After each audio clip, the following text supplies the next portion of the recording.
Hey, Dan, what's up, man? It's probably just you and me. I decided to throw a spur of the moment video just to see how it goes. I just felt like doing it, man. I haven't been sitting down and making videos because I don't feel like it, and so I thought, you know what? I miss my peeps. I want to talk to people. Um, and but I don't want to do a typical. I didn't feel like making a video, you know. Um, so I'm glad to see you guys. Absolutely, we'll see what happens. We'll see what happens. We'll see if people join or whatever. Um, but so you know, the more I look at the YouTube stuff, I'm telling you, it's like I feel less and less like I want to do it because I don't know if it what does it seem like? Let me ask you guys out there, the viewers that are watching right now. Let me ask you, what is your view on the trajectory, if you will, of hi-fi videos? It seems like there's a lot more people doing high audio, high-end audio or audio videos, and it's becoming more prolific. There's a lot more sponsorship going on. People, the channels are more so getting, sponsorship. Sounds like our convo. Chris, yeah, man. Yeah, good to see you, Chris. Yeah, I know. Dan, you're oh wait, let me I gotta put these up. Dan wants his 555. Dan's been waiting patiently. We were supposed to have him a week or two ago, but Jeff will not release anything before he's perfectly burned him in. And what happened was he got a rush on the orders from whatever his guys in Asia. So they're coming. Monday is the ship date. Yes. It does, Chris. It was like the convo we were having the other day, for sure. Hey, what's up, Anand? Sat Sri Akal. Anyways, yeah, we were, it's just like so clickbaity. Everything, I just see it's just so, it's so dramatic and clickbaity, and everything just aimed at getting you guys to click, and just sponsorship and Patreons and all this crap, man. It's just like, man, it's more and more YouTube is getting just like the magazines. More and more, the YouTube channels are just getting paid the same way the magazines do to say the bullshit, however the people want them to say, or the Patreons or whatever. So it's it's like more so. I've got some ideas. So Charles says hello from Washington State. Hello, brother. Good to see you, man. Or sort of not see you, hear from you. It sucks. YouTube influencers are getting greedy. Keep it real. I will. I will tell you guys, I will not go down the route of getting sponsors. Okay. I'm not going to do it. I don't need the money from YouTube. Okay. That's the difference between me and maybe other YouTubers. Is the other YouTubers are looking to make a career out of YouTube, and they want and survive on the income from YouTube, which I don't need it, and I don't want it. And so therefore I'll keep it clean for you guys. And you don't need to pay me to say something sucks or whatever. I'll tell you if something is bullshit and I think it's bullshit, I'll tell you about it. Just like the that Danny Richie thing the other day. I thought that was bullshit, so I called Danny out.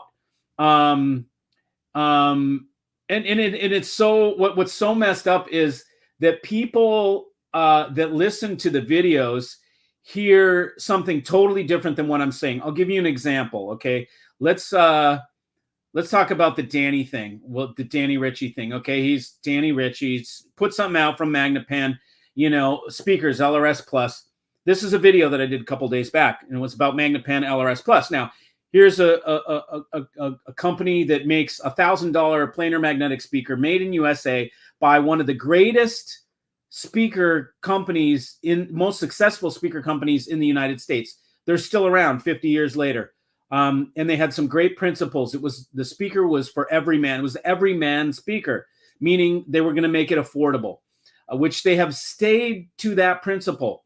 Well, okay, so Danny does a video and says how it's, something's wrong with Magnapan from the factory. And, basically the insinuation is that Magnapan designers don't know what they're doing, and that it's a jacked up design, and that if you buy it, you're buying a broken thing, and and he's got the method to fix it.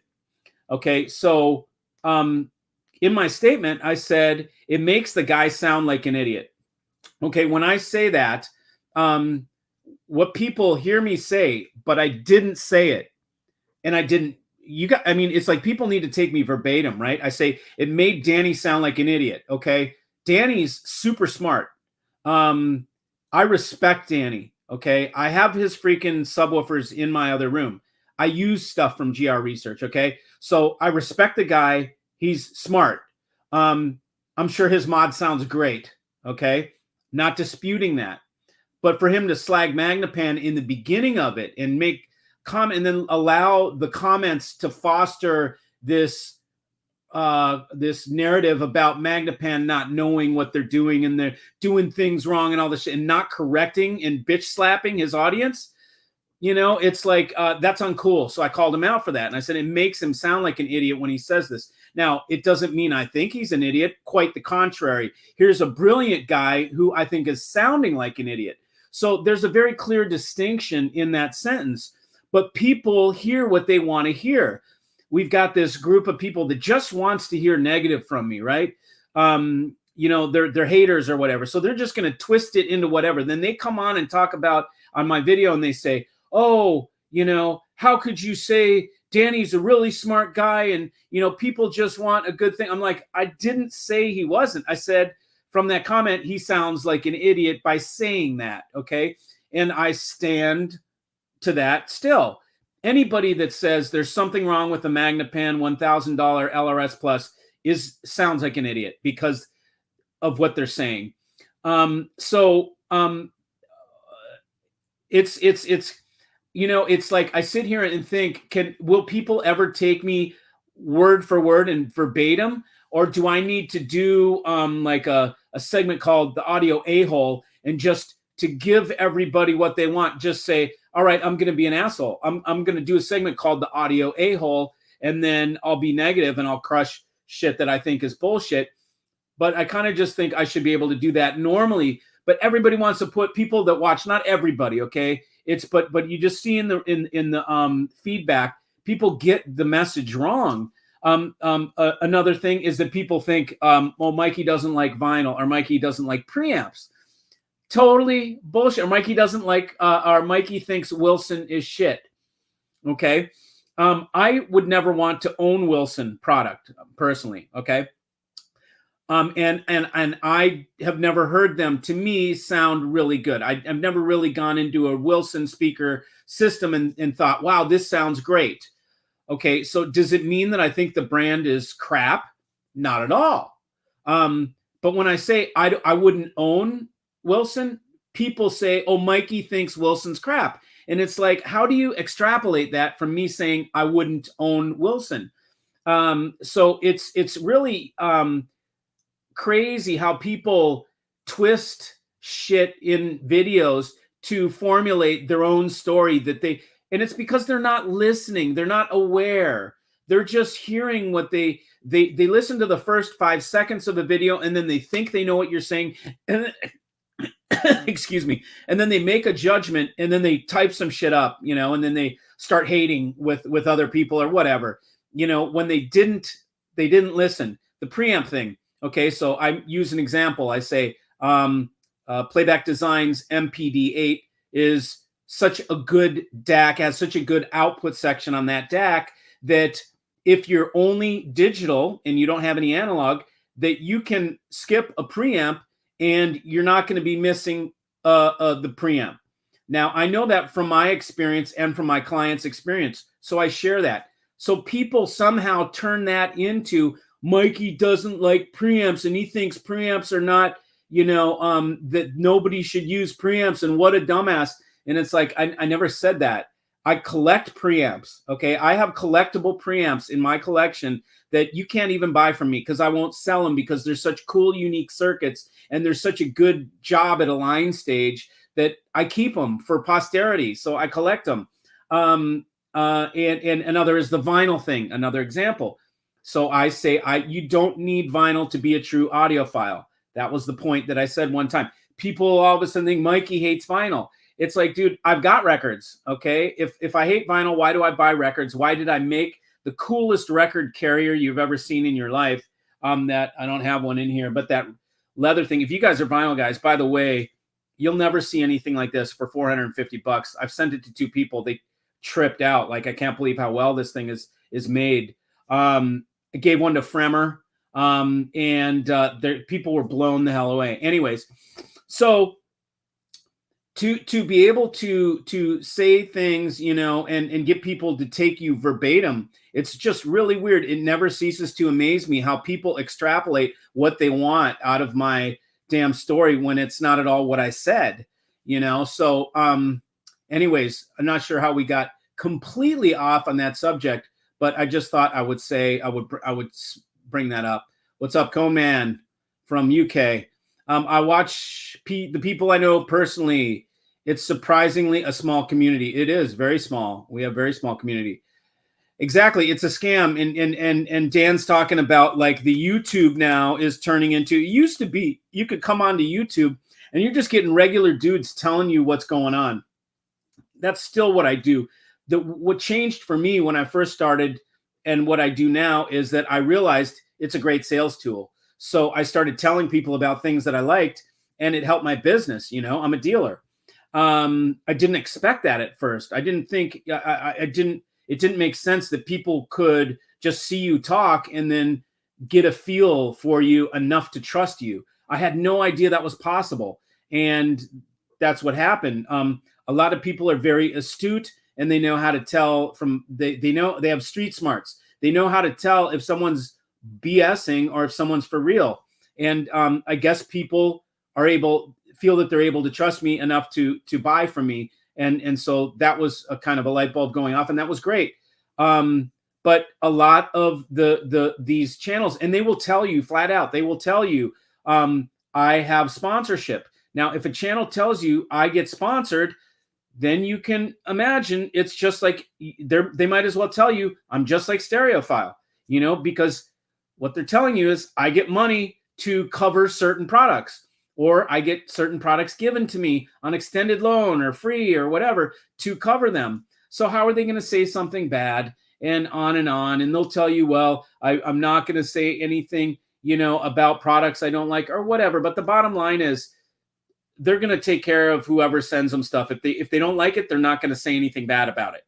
Okay. So on your guys' end, you don't get what you really came for. Again, it's like this industry fails us as end users in so many different ways. One is providing us with useful quality information and not just sales bullshit and paid for bullshit. And the other is giving us these systems that are just for demonstration purposes and sound real shiny and pretty and are pimped out by the magazines that don't deliver the goods, that don't deliver what we're after. Now, I assume everybody is after quality, good sound that connects you to the music. Sometimes that's not true. Sometimes people are after different things. I spoke with a dealer the other day who sells $1 million systems, right? And they told me, I've got clients, I've sold them $500,000 rigs. They don't even turn the rigs on. They're display customers is what that dealer told me. They have a name for that kind of customer called the display customer. That customer buys a wicked thing and they put it in their beautiful house and they don't even use it. It's just there for display, to show off, to be another super ostentatious thing that they have in their super ostentatious house with all their overly opulent stuff to, you know, because they don't, I don't know, because they want to do that, you know, nothing wrong with that. But it's just odd to me to think that there exist people that do that. So there's different reasons, but I just assume everybody, all of you guys, want great sound. You want somewhat of a value too. And that's the other thing I asked this dealer. I said, don't you you know, because they sell some very overly expensive things. And I said, don't you feel like you have a responsibility to give the end user a value? And they said, no, not at all. Why would I have to do that? Why am I going to try and give them a value if they just want something that they like the looks of? You know, like Dan D'Agostino we'll use, for example. I'm just picking a name out, you know. In my opinion, completely overpriced, but yet very beautiful to look at, right? So everybody buys for different reasons. So it's just interesting. The more that I do this, I'm realizing that YouTube is turning into stereophile, video stereophile, and it's not stereophile, right? It's a bunch of little guys, whatever you want to call them, independents, right? But the independents now are no longer working independently. They are working for dealers, or they are working for manufacturers. So anyways, yeah, so it's weird. Just do what's right for you on YouTube. Absolutely. Couldn't agree more. Conman is back. Yeah, he is. From the UK. I am not a Sat Sri Akal. Sing. Oh, but from the Rajput clan. Okay. So what is it? Namaskaram? Is that correct? So if you're not a Sat Sri Akal, then what is it? Tell me, is Namaskaram? Would that be more correct? Because is sing from the north or from the south? If it's from the south, it's Namaskaram. If it's from the north, it's Namaste, right? I try to pay attention, man. Let me know if I'm doing okay. Monetize their feeds. Yeah, you know, that's what it is. And then you have to buy a Patreon. And then what happens with Patreon is, because your Patreons are paying you, you need to do their bidding. They tell you, do a video on this. We want to see a video on this. We want to see you talk about this. And then you're doing things for your Patreon. And you are beheld to your Patreons. You know, some other folks are, well, come to my Patreon, and then that's where I'll give you the truth. That's where I'll tell you my real opinion. Which just, you know, it seems a little weird to me. But hey, I mean, I'm sure there's better business people than I am. I should be probably charging for a lot more things than I actually do. I don't trip on the little shit, man. I don't trip on things, you know. I'm not like that. Cone Man, welcome, bro. Anyone heard of Puron AC conditioners? Getting one next week. Supposed to be better than iFi ones. No, we all use Puritan audio. So check out Puritan Audio Labs. Those are the ones that we use. To have a new renaissance in the audio industry, it will have to clean out the old guard in favor of fresh new perspectives and shag the knockoffs. Whatever it takes, Mikey. Yeah, I've got some plans, JM. And I've got a group behind me, bro. I've got capital behind me. I've got a group of lawyers. I've got, you know, it's like that will help structure shit. I've got like 5. There's let's just say we've got resources where we need resources to do what we do, and I will be creating something that will revolutionize how we buy hi-fi, and it's going to be in favor of you guys. It's going to be looking out for you. I heard somebody the other day said, you know, talking about saying bad things about audio and how does it help anyone? How does that help anything?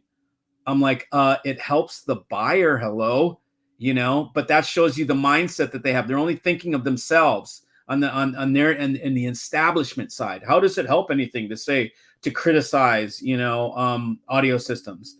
And it's like, well, it helps you guys. That's who it helps. And I think you guys know that I've been on your side the whole time. And that's why you guys give me your business. Little by little, we'll start bringing, well, you guys will hear more to come. Conman, he's got a Puritan PSM 156. That's right. That's what almost all my customers have. What up, Roberto? How are you, buddy? You got one of those too. Okay. Well, why aren't you happy with it, man? You got a problem being happy with stuff? Check yourself, fool. They're more professionally made now. What are That's something I can't. You're expecting me to remember stuff, dude. I'm an old man. With power conditioning, benefits are additive. No, they're not. They're subtractive.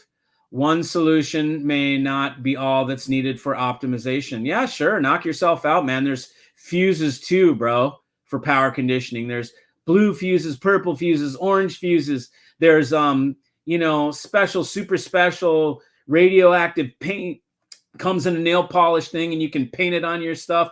You can put all sorts of goop all over everything and paste on your interconnects and super duper gel on your cables and whatever, man. Knock yourself out. That's all I say. I'm out. Totally uncool. Danny's a sharp dude. He clearly knows his stuff. That's what I don't dispute that. I think so too. I think he's a smart guy, but to slag Magnapan, I just think it was a low blow. It's like, come on, man. Why do you need to do that, Danny? You don't need to do that, bro. You have a good name. You have a good company. Your shit is solid. Why do you need to make people worried that their Magnapan, the way it comes from the factory, isn't good enough? That's cheap shot, So, and it's just the way you frame it up when you talk about it. And then also bitch slapping your audience. Like if my audience gets out of hand, I bitch slap them and I smack them back into line. But you can't let shit foster, which was what was happening in all the comments on the video. Is they were, oh, Magnapan really sucks. I can't believe they do it like that. And wow, they should know after all this time. And you're like, oh, Danny, you're not coming in and slapping these guys and telling them and correcting them. You're just letting this vitriol just like fester. Not cool, man. Police your people. Love these hi-fi videos on YouTube. Be your frank views. The only suggestion would be to add more content on vinyl. Solid state? You will get many more viewers. I love both digital and analog.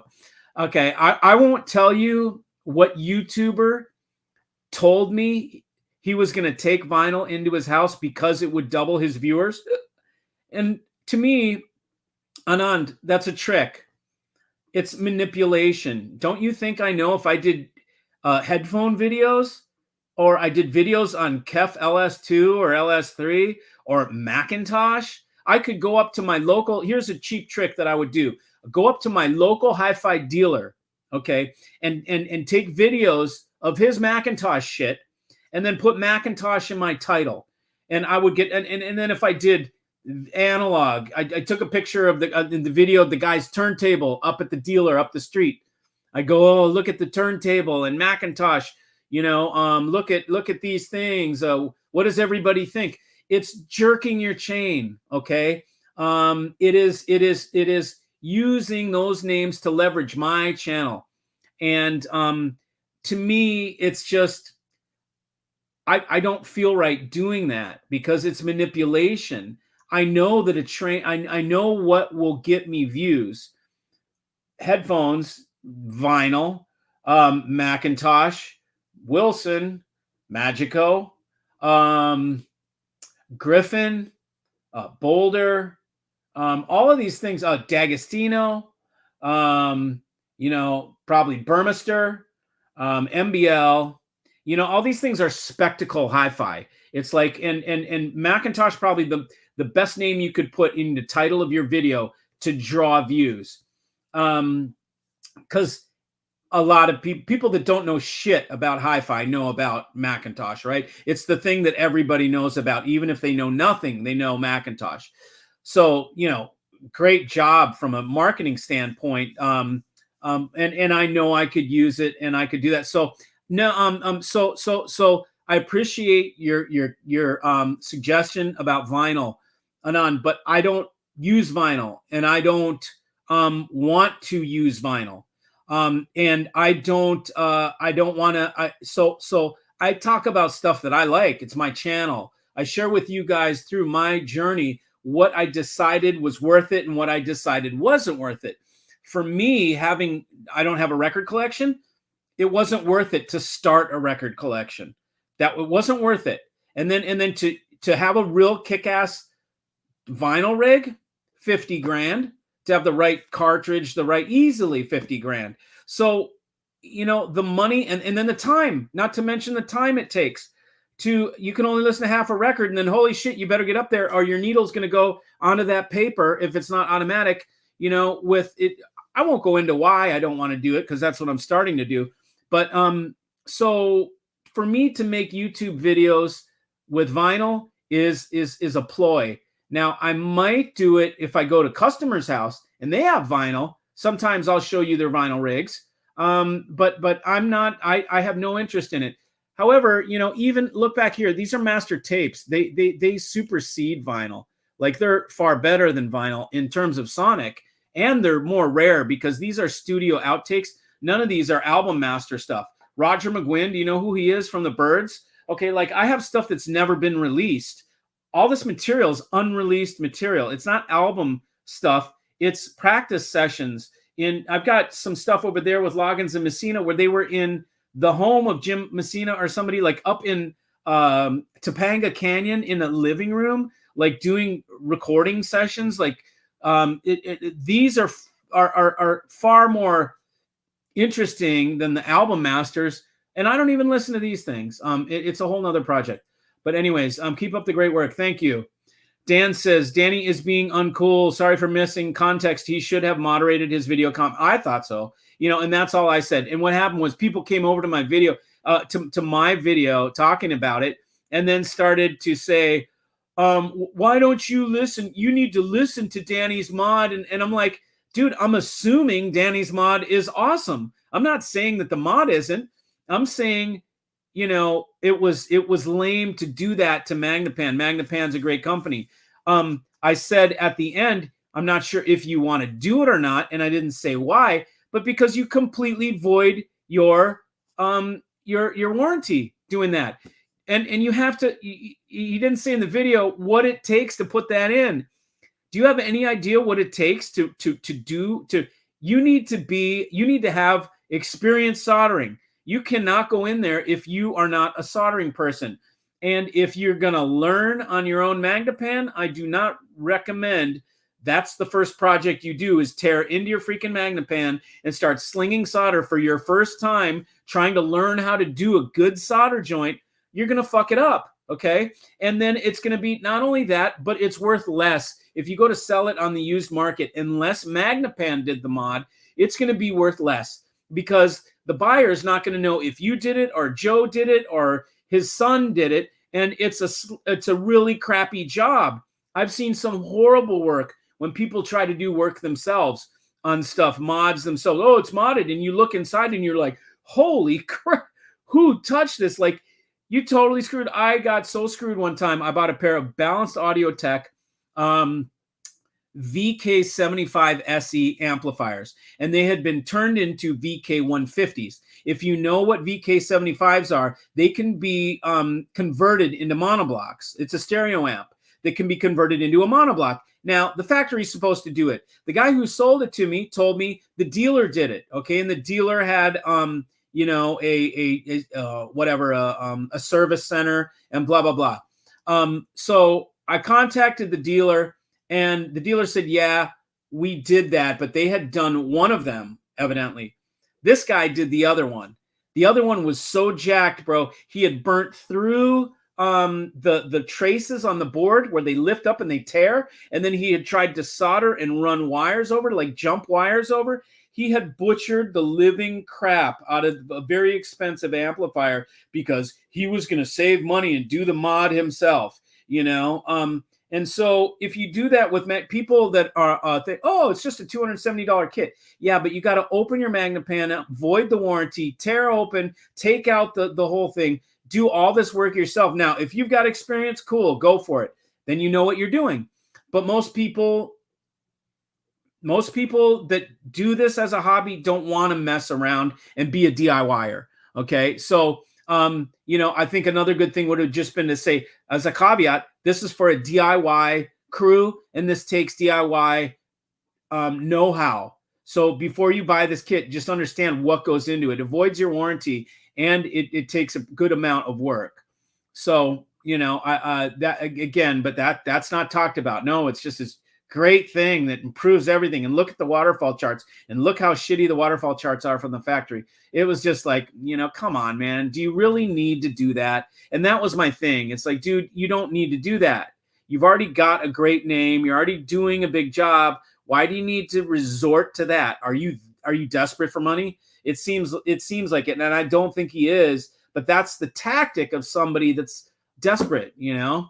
So anyways, it is YouTube. People slag people all the time. It's a part of it daily. Hey, man, yeah, if you like that, Todd, then all the power to you. After a while, it makes me want to fucking vomit, you know? Excuse my language, but, you know, gross, man. This world has got enough. The last thing we need anymore is people slagging people. You know, I mean, we got 2 freaking wars going on right now in the world. And, you know, another one probably about to start. God knows what's going to happen. But it's like, no, I'm not going to participate, you know.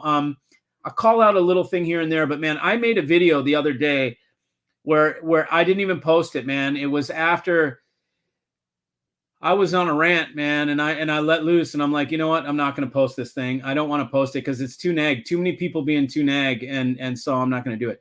Pure on an active parallel conditioner. You just plug it in near our next 2 system plugs. Oh, okay, one of those. Got you. Yeah, a lot of people make those plug-in things. One thing I like about you, Mikey, is that you know each system has its strengths and weaknesses. Most of the time, it's not what's better. It's what's good for that person. For sure, man. I mean, I had a guy call me the other day to buy my Vienna acoustics, the music speakers, top of the line. He had the KISS, which are monitors on stands. And I said, what size is your room? He told me the size of his room. I'm like, dude, you're going to be overbuying. And I'm selling them for 10 grand. They're $35,000 speakers. And he's like, I've got an 11 by 15 room. And I'm like, okay. And do you have furniture in there? Yeah. And how do you sit? And I found out where he sits and he's got to pull it off the back wall a little bit. I'm like, these speakers are going to be too big, man. They're going to be too big. I'd love to sell you these, but what comes first is properly advising you. You know, not just selling you the shit that I have and stuffing it in your ass room, which I've seen, you know, that's what other sellers do. So yeah, I definitely want to know what's good for that person. I've turned down people for MPD8s, the top of the line DAC. They call me up for the playback DAC and I go, what's your DAC now? And they're like, they tell me something like Audio Quest Dragonfly. And I'm like, dude, like, go to like something first before you might be fully just so happy with the $5,000 DAC. Don't go right to a $24,000 DAC. You're going right to the top of audiophile level. And you don't even have a DAC. You've never even had a DAC yet.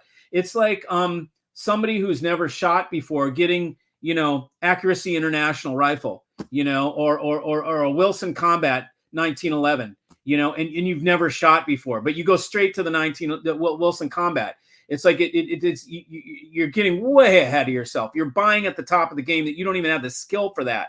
So it's the same with hi-fi. It's like certain people, it's like you got to ease into it, man. You don't just go slammed straight to the end. Sometimes people can look if I assess them out.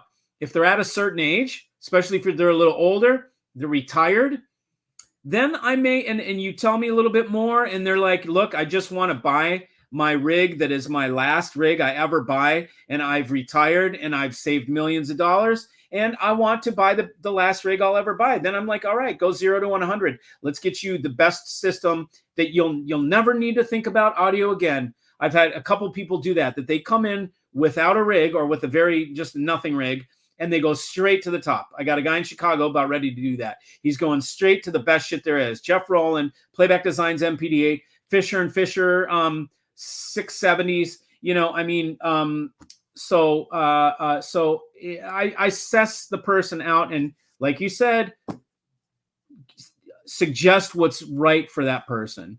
So slagging Maggie's is what made him sound like a jerk. Yes, lots of businesses are struggling. Danny put down a successful company, keeping it affordable. Yes, and like with the LRS Plus, I asked Magnapan, why do you guys even make it? Like, why do you even make it? After I saw that video, I asked Magnapan, why do you guys even make it? Just so jackasses can go online and give you guys shit for not doing it right? Like, don't you want to just flip them the bird and not make a damn $1,000 speaker?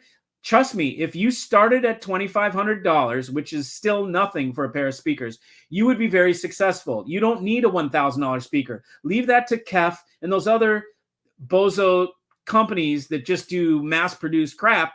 Let them do $1,000 speakers. But they're like, no, man. You know, Jim Winey had a vision, and he wanted to bring the speaker and have an everyman speaker. And they told me about the whole thing, and I'm like, look at you guys, man. You guys got heart. You got too much heart for this business. So, yep, cool. It is indeed a rat race. As long as you use the platform to shoot straight and educate buyers to drive your sales, we will keep coming back.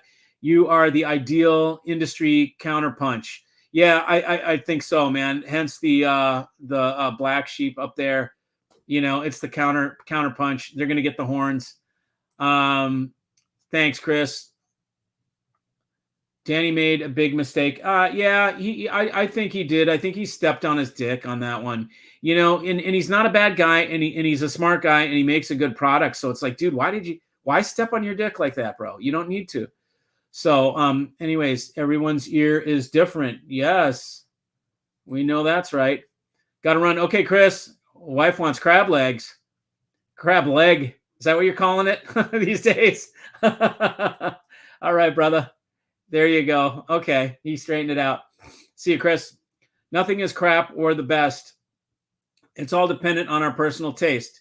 Yep, I love the audio note sound, so the Wilsons may not be on my list. However, as you rightly say, they are not bad. No, it's not junk. I don't like the sound. Look, I go to the back of a Wilson and I get stuck back there because it's so amazing, the machining that they do and all the little tweaking you can do to aim that driver.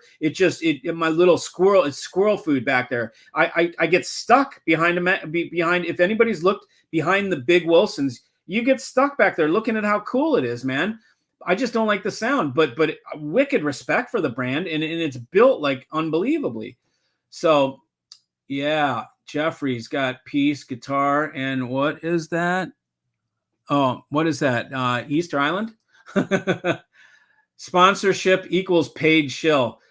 That's what I say, brother. It's the same as the magazines, bro. Once you start telling us that you're sponsored, you're on the take. That's all there is to it, man. You're on the dole. Your ass needs to say what's right. You need to be a good boy because somebody just unpaid your ass.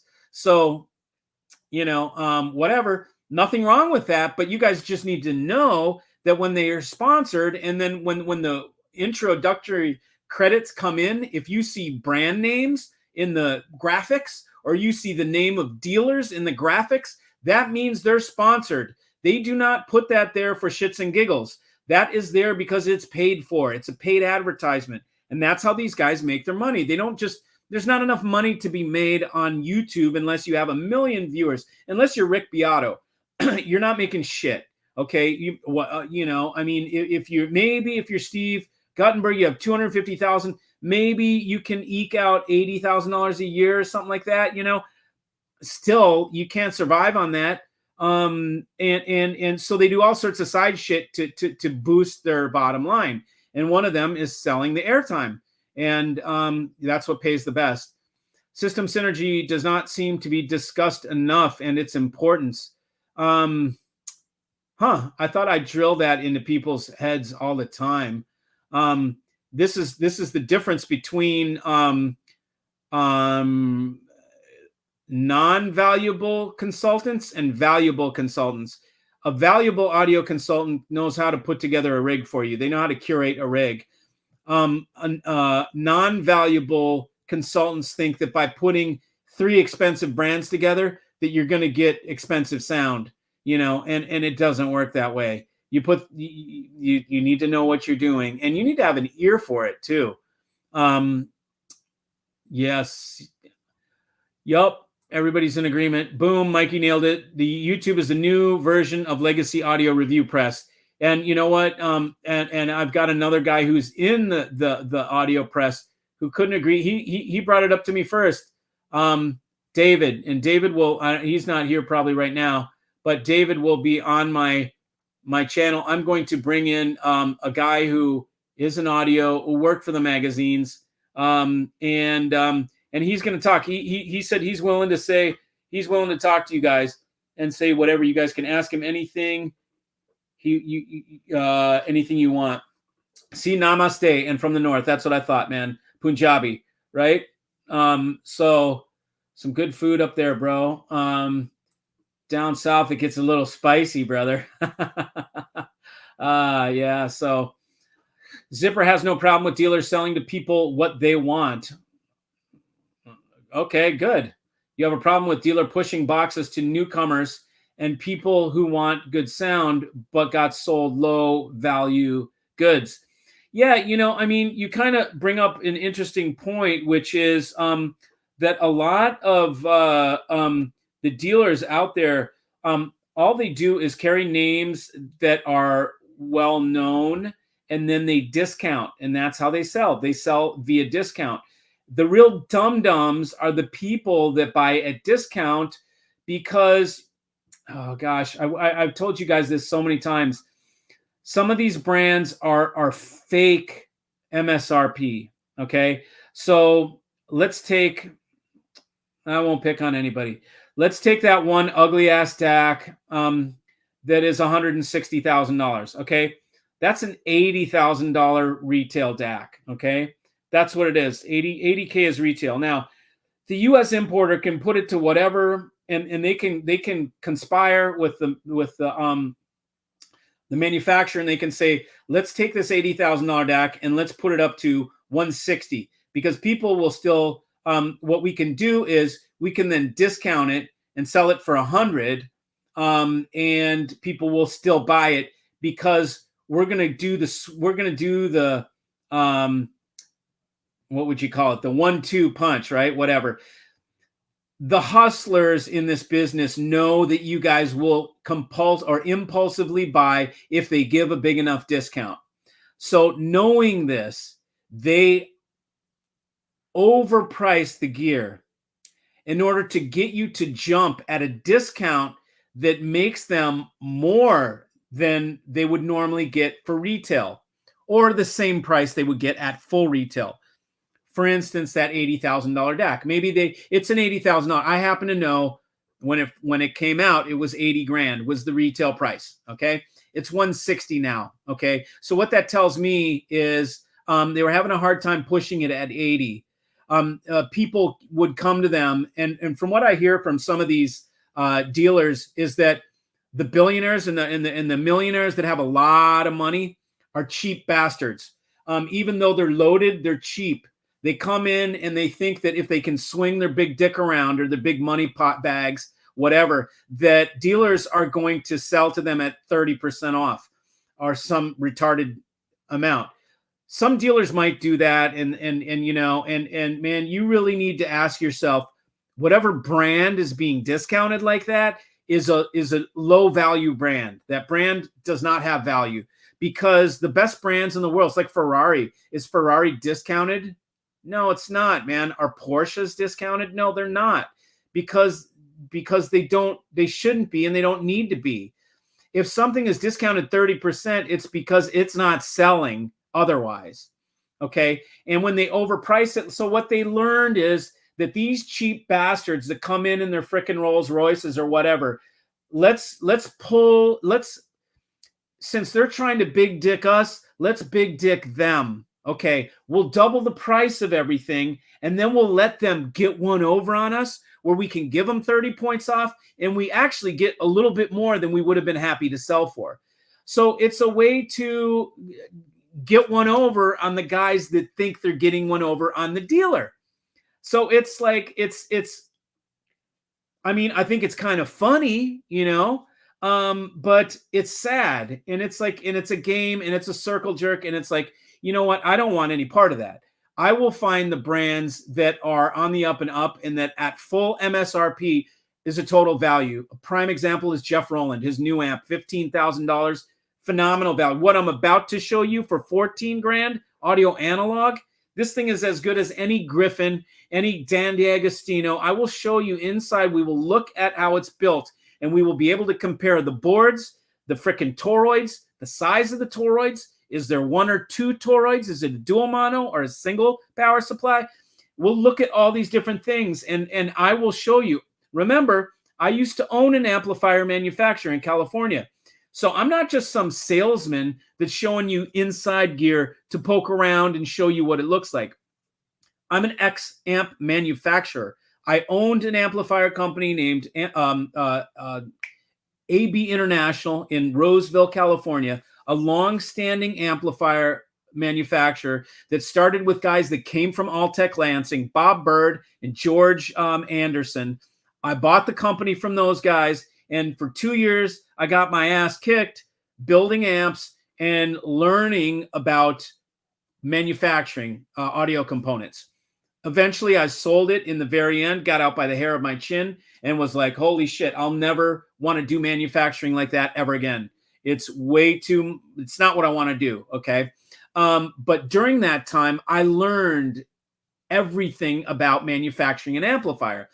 I know how they go together. I sat over my engineer's shoulder. I watched him make the Gerber files, which is draw the lines for the circuits. I saw him tell me how you make ground traces fatter and bigger to have better grounding, and how you route them a certain way. And I learned. So when I look at an amplifier, I can look at a circuit board. Let's see if I've got one. I can look at something like this, okay? This is one that I had made for me, and this is not an amplifier. This is a crossover. But look at the thickness of the board. Because I had this made, look, I can't flex that freaking board. You buy a Chinese piece of shit, if I went like this with my hands, this board would flex, and I may break the traces, okay? This thing is solid. Not only that, but look, you see what that is? That's silver immersion, okay? So I have this board that's copper clad that has silver immersion on it, and it's through hole. You see that? It's plated all the way through the hole. It doesn't just have a pad on the bottom and a pad on the top. It actually has plating on the inner circumference of that drill hole, okay, which makes a better solder joint. So I learned all this shit when I had my amplifier company.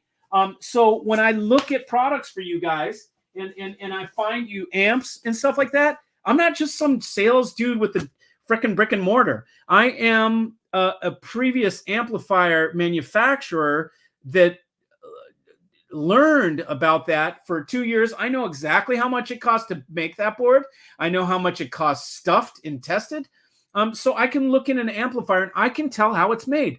I can tell they made this to a very high standard, or this is a cheap shit half-ass amplifier that they slapped together and made it look nice on the outside, but these boards are cheap as hell. I can see the output devices. I know if it's bipolar or MOSFET. I can tell the different stages of the amplifier. I know just enough to be able to tell to what level of quality that amp is made. So when I find you guys products, I look inside the freaking amplifiers. I look inside them. If it's a product that I'm considering, I'll go online and I'll look inside. So if I look inside, you guys know my famous video where I did the Constellation amp. I looked inside. I was like, I can't believe they published this in stereophile. Like, this is the most damning photos. But people, you guys don't know what you're looking at. I know what I'm looking at. When I look in there, I'm like, ooh, I can't believe they did this to Constellation. They showed the insides. And this is an amp you do not want to show the insides of, because the emperor has no clothes. And I pointed it out to you guys. I said, look at this, look at this, look at this. Here's where they cut the corners. Now I'm going to show you an amp for 14 grand that's freaking behemoth. It's like 70 pounds and it's a beast. And I will show you a well-made Italian amplifier that's a Class AB power amp that's 250 watts per channel.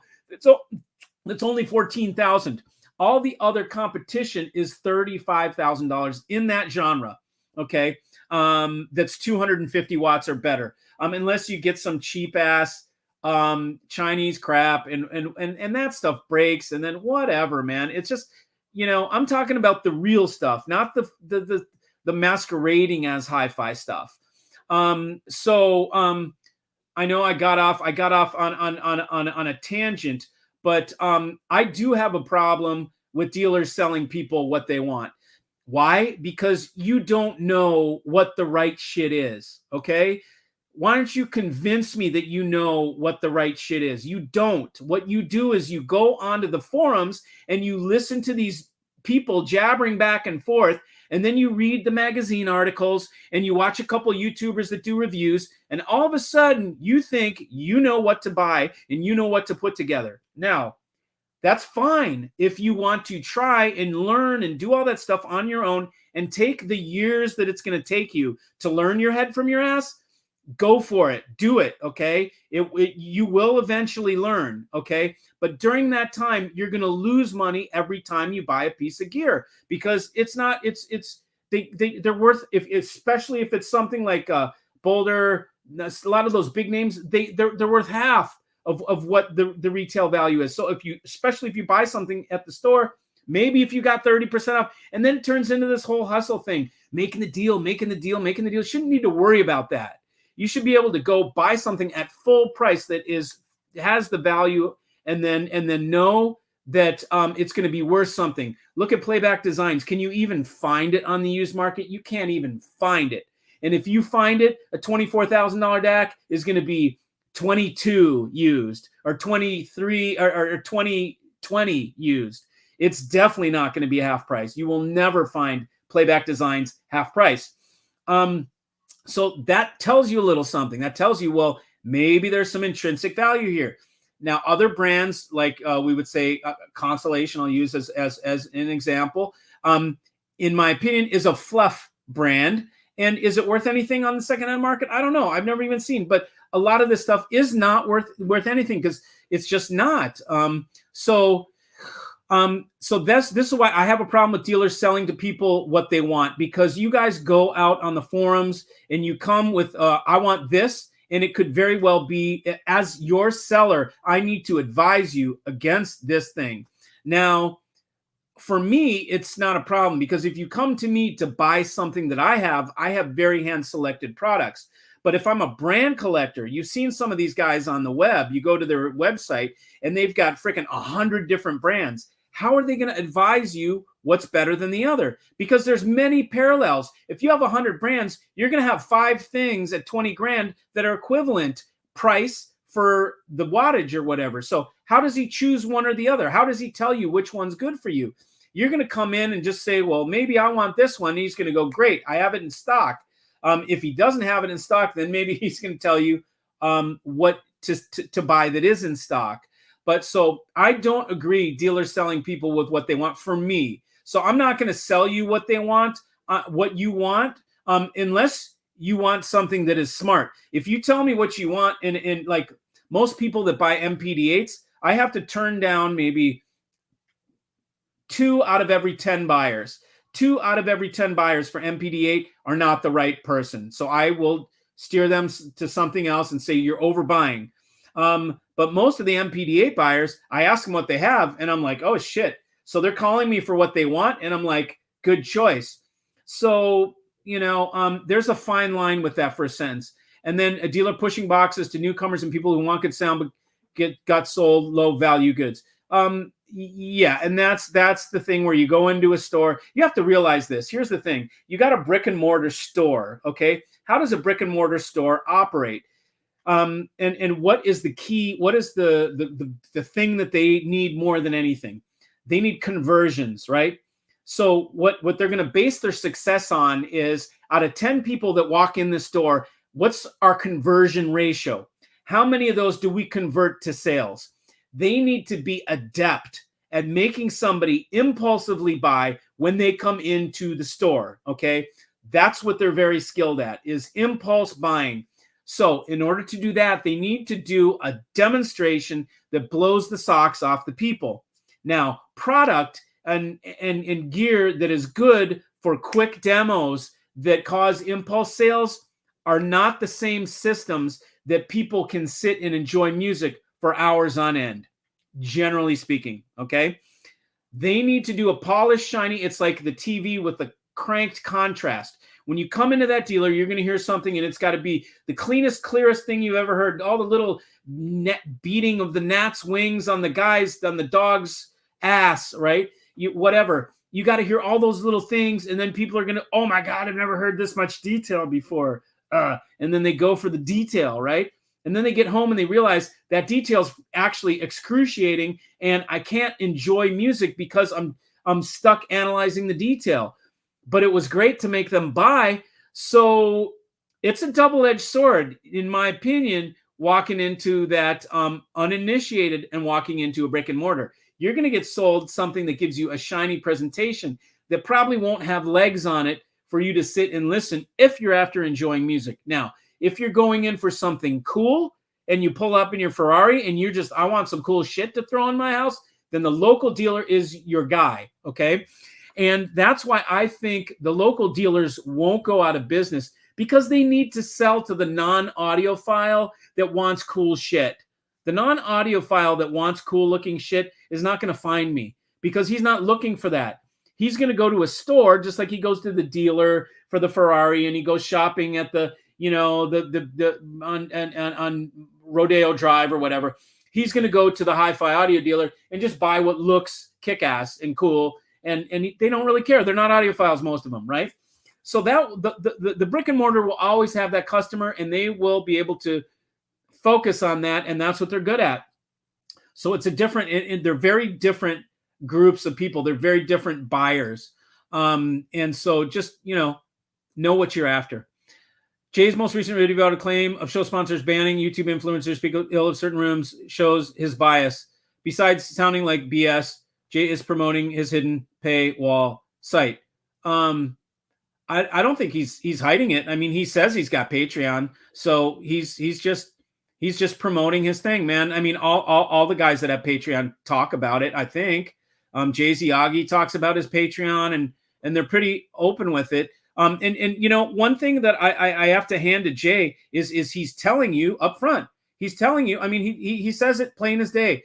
When I go to the shows, I'm going to go to the rooms for the people that I'm involved with, meaning the dealers that sponsor him, the brands that sponsor him, or the brands that pay for like his room, like or whatever. He's gonna have to provide something for that, and he was very open about it. He's very honest. He said, I'm gonna pay attention to the rooms that I'm involved with, and the other stuff I don't really care about so much. So he's being honest, and he said, and my Patreon, if you want to hear my opinions, come to the Patreon. So while some people may not agree with it, he is not hiding anything. So I wouldn't say he's really hiding anything. And he's on his own trajectory, man. Jay's doing his own thing. There's going to be people that like that, Jay is good at showing the really crazy big stuff, man. That's his shtick, and that's his thing. And he should stick to it, and because he's good at it, man. And other people should do their own thing. Everybody's kind of got their own thing. I'm the no nonsense, say it like it is guy, with no production value. Look at Jay-Z Aggie is the most beautiful freaking videos that I've ever seen, guy. It's like, holy shit, Jay, like, dude, how do you make videos so beautiful? And but he's got aspirations of cinematography. He's into photography. He's into that shit. It's part of his hobby. So everybody has their own little shtick.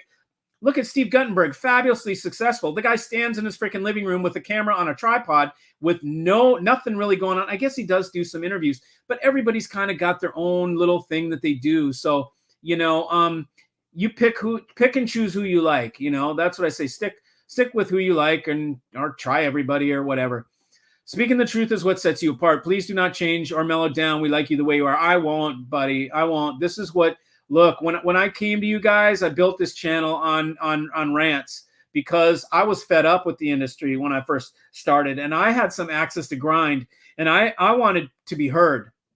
And so when I first came, a lot of my stuff was spilling the beans on the industry because I had seen it all. I owned an amplifier manufacturer. I know the ins and outs. I know how stuff gets designed. I know what it costs, and I know when stuff is ridiculously overpriced and trying to pretend that it's not. I mean, they ought to just say, look, we know we're like, a good example was Audio Note. Like he said, I know I'm fantastically expensive, but that's what it takes to get, if you want silver wound coils on the speakers, then you got to pay for it. And he had no qualms about saying, I know I'm ridiculously expensive. So at least he was dealing with us on a straight level. Hey, Mikey from Mark UK. What is up, Mark Lee? How are you, buddy? Good to see you, man. This industry has been in contraction for over 30 years. That's for sure. The customer is being misinformed by snake oil at one extreme. Yep. And the lab rats at the other are equally misleading to people. Yeah, that's a good point, Jim. The other is the other side, which is that's a great point, Jim. Thanks for that. Is that Jim is saying that like ASR, okay, Audio Science Review, is this company that are a website and a YouTube channel that all they do is measure stuff. They don't listen to music. They don't try and objectively like listen to stuff and see or what it sounds like and talk about that. They just measure everything. And you see at the bottom of their list, they have a list of their worst stuff. And Nelson Pass's stuff is at the bottom, the worst rated. And I'm like, that's some of the best sounding stuff. It has the highest distortion, but it's some of the best sounding stuff. And then at their top is like Topping, this Chinese bullshit brand. All China can do is do great spec.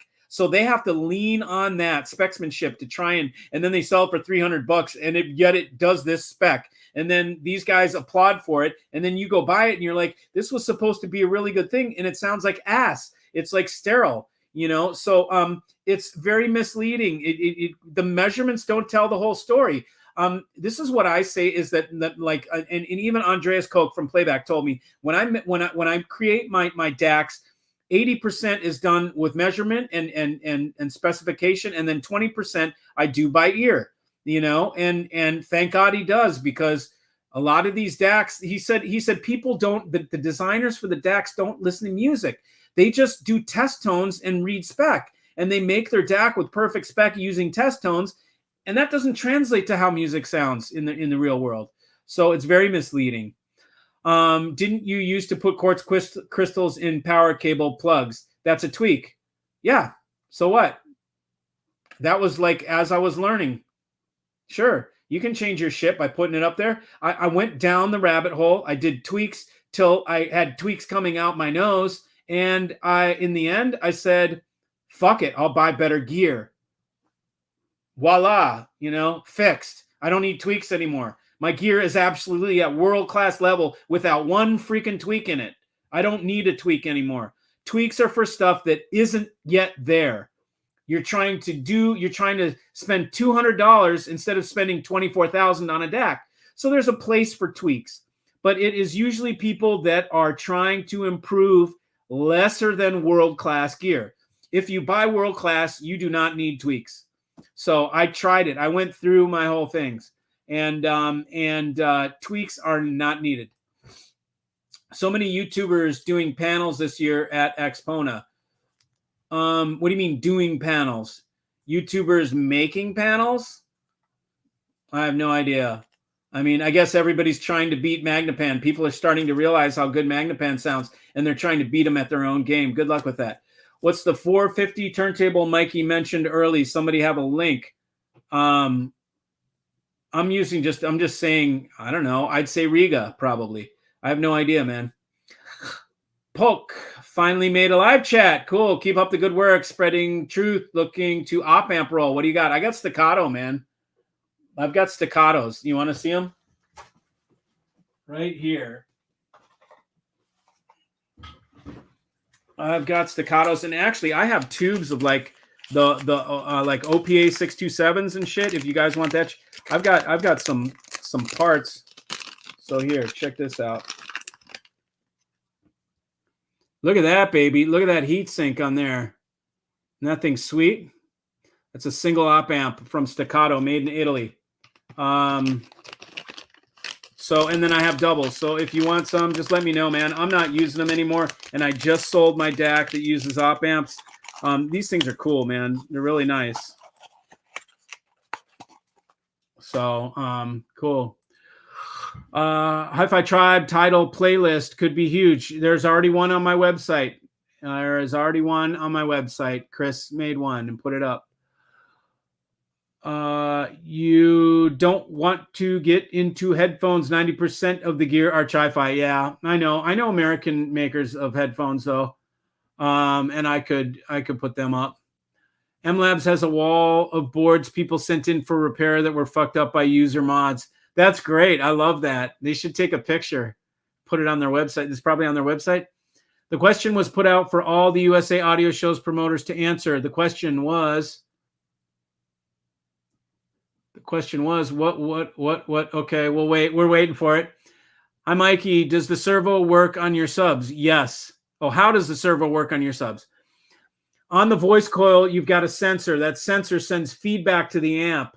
The amp makes a correction based on that, what comes back from the voice coil, so that what's coming, the signal that's on the input of the amp, that it makes sure that that voice coil is doing exactly what is on the input, and that there's no difference. So it corrects for it. It has a feedback circuit. What happened here? Radio time. Yeah, I just answered that. That's Danny's BS, opening up speakers and swapping out components. You did a great job going to bat for Magnapan. Yeah, man. You know what? Someone needs to stick up for Magnapan. Everybody's kicking them in the balls, dude. I mean, it's one of the greatest companies in the United, and they're making you freaking $1,000. You know, I would be like, fuck you guys. I don't need to make you $1,000 speakers. Screw off. They just went to 2,500 now. Good luck finding them. Go make your own damn panel for $1,000 if you think we suck so bad. But you know, Magnapan's a good company. They're going to keep making $1,000 cheap speakers for cheap buyers. You know, and then Danny can fix them. Danny actually told me to send him my TADs so he could fix the TADs. Oh my God, dude. Yeah, I'm going to let Danny, I don't give a shit who it is. I wouldn't let Andrew Jones into my freaking TADs. Because he is gone from there, and they have made a lot of changes. Okay, let's see. Oh, is that what we say? Danny's business, not BS. Opening up speeches. You did great. Yeah. Okay, so do all USA Audio Shows welcome all exhibitors, or do they censor new and emergent technology so the public can't see or know these technology? No answer as of yet from any show. Yeah, well, okay, so what you're talking about there, you would need, you know, if you think they censor new and emergent technologies. Now, there's no reason that a show would do that, okay? Unless that show was run by a manufacturer that had a certain technology, or a dealer that sold a certain type of we'll give an example. Okay, let me make something up, and this is completely made up. So let's say we talk about the dealer show. The Florida show is a dealer show. Okay, that means a dealer puts it on with his buddies. Okay, so let's say that dealer sells a certain technology, a planar loudspeaker. Okay, and let's say another brand had an emerging technology. This is what David's pointing out and asking. Somebody has a brilliant thing. It's better than Magnapan, and it's potentially better than that planar magnetic that this certain dealer sells. And if that comes to the show, and it's half the price, if that comes to the show, it would threaten the launch potentially, or the sales of that contributing or founding dealers' sales. So what he's saying is, maybe these shows that have what do you call it, conflict of interest with certain exhibitors might ban a certain exhibitor because it has disruptive technology that might hurt that dealer's sales of that certain brand. That's what he's pointing out. So David, what you're talking about is like conspiracy, right? What you're talking about is full on censoring technology or stifling technology. Now, you know, any show that is a private show can say no to anybody they want. They don't have to take every exhibitor. They can say, no, we don't like this guy. But typically they wouldn't do that, because, you know, that's how they make money, is selling the rooms. So you would have to have, when you have somebody like Exponent or like Gary Gill, these guys aren't dealers, so they would have no interest. There would be no reason for them to do it. The only thing, like you're talking about, the only thing possible way that I could see what you're talking about working is if it's a dealer show, and then what that new technology threatened whatever that dealer was selling, then they may say, no, we're not taking that vendor. And if that is what you're wondering, you'd have to do some investigative research, man, and bring the receipts, and then you could make your point if that's what you're talking about. But there's only there's only one type of show that would where that would even, I think, be a possibility. Okay, seeing you on your bike today got me motivated to fire up the V-Rod. It felt awesome. Dude, I used to have a 2000, was 3 or was it 13 or was it 8? That was the anniversary year. I had the anniversary V-Rod, an orange one. That was the first Harley I ever bought. And then, you know, it's a kick-ass bike, bro. But it was too tuned. I wanted more shake, rattle, and roll. It didn't vibrate enough. It didn't make enough. It wasn't enough of a Harley. It was a Porsche. You know what I mean? Very extremely well-designed bike.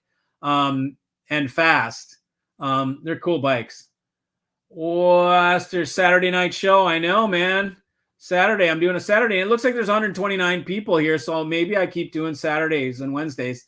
Then it's easier for me to do this, like the talk like this. I have a better time doing this, you know, than trying to make a video and make something that's going to draw clicks and all that kind of stuff. It just gets a little, you know, I'll make videos when I have cool shit to show you guys. I don't think I'm going to make videos just to get your clicks, because I see too many other channels and too much shit, man, doing that to you guys, man. I mean, the last thing you do is need it from me. I'll stick to live streams and then show you cool shit that I think is worth it, you know. I think so with Exponent, if you pay the exhibitor fee, yeah, anybody can do it.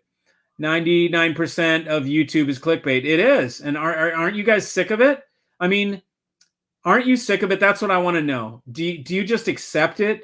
Or does if you see a channel that's super clickbaity, is it a black mark for you? It is for me. You know, I'm like, fuck you and your clickbait, man. And then so that's why I did it at first to get up my viewership, but now it's like, you know, whatever, you know, it's like I don't like, you got to understand, as a YouTube content creator like I am, right? Your mindset is either I'm after you know, clicks, or I'm after providing some good information. At the beginning, I would do shit, I'm after clicks. Like and trust me, I know how to get clicks from you guys, because I tested different shit to see what worked. And I know exactly what kind of clicks. I just talked about it earlier. I could go to my local dealer, film Macintosh. All I have to do is put Macintosh up. I'll get a ton of clicks. Headphones, cheap shit that's $500 or less, like Cheap Audio Man does or whatever. Randy's a good guy, by the way. I met him at the show. I liked him. He seemed like a good guy. Anyways, so what do you guys think of clickbait? Do you think it's bullshit? Hey, Mikey, a Saturday, huh? You're off the rails, man. I know, dude. It's just like, I missed you guys. I didn't make a video this week because I'm like, I don't feel like it, you know? And I'm not going to, you know, what I struggle with sometimes is, do I make a video just to fill the space so that you guys will I'll keep getting subscribers and shit like that? Because to keep a steady flow of subscribers, you have to keep putting out videos, right?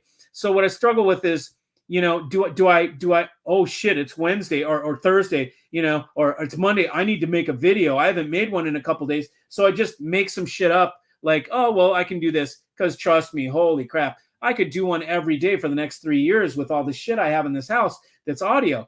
But I think some of it's just me trying to make shit to get clicks or to get subs. And I don't want to do that anymore. So I'm not going to do that anymore.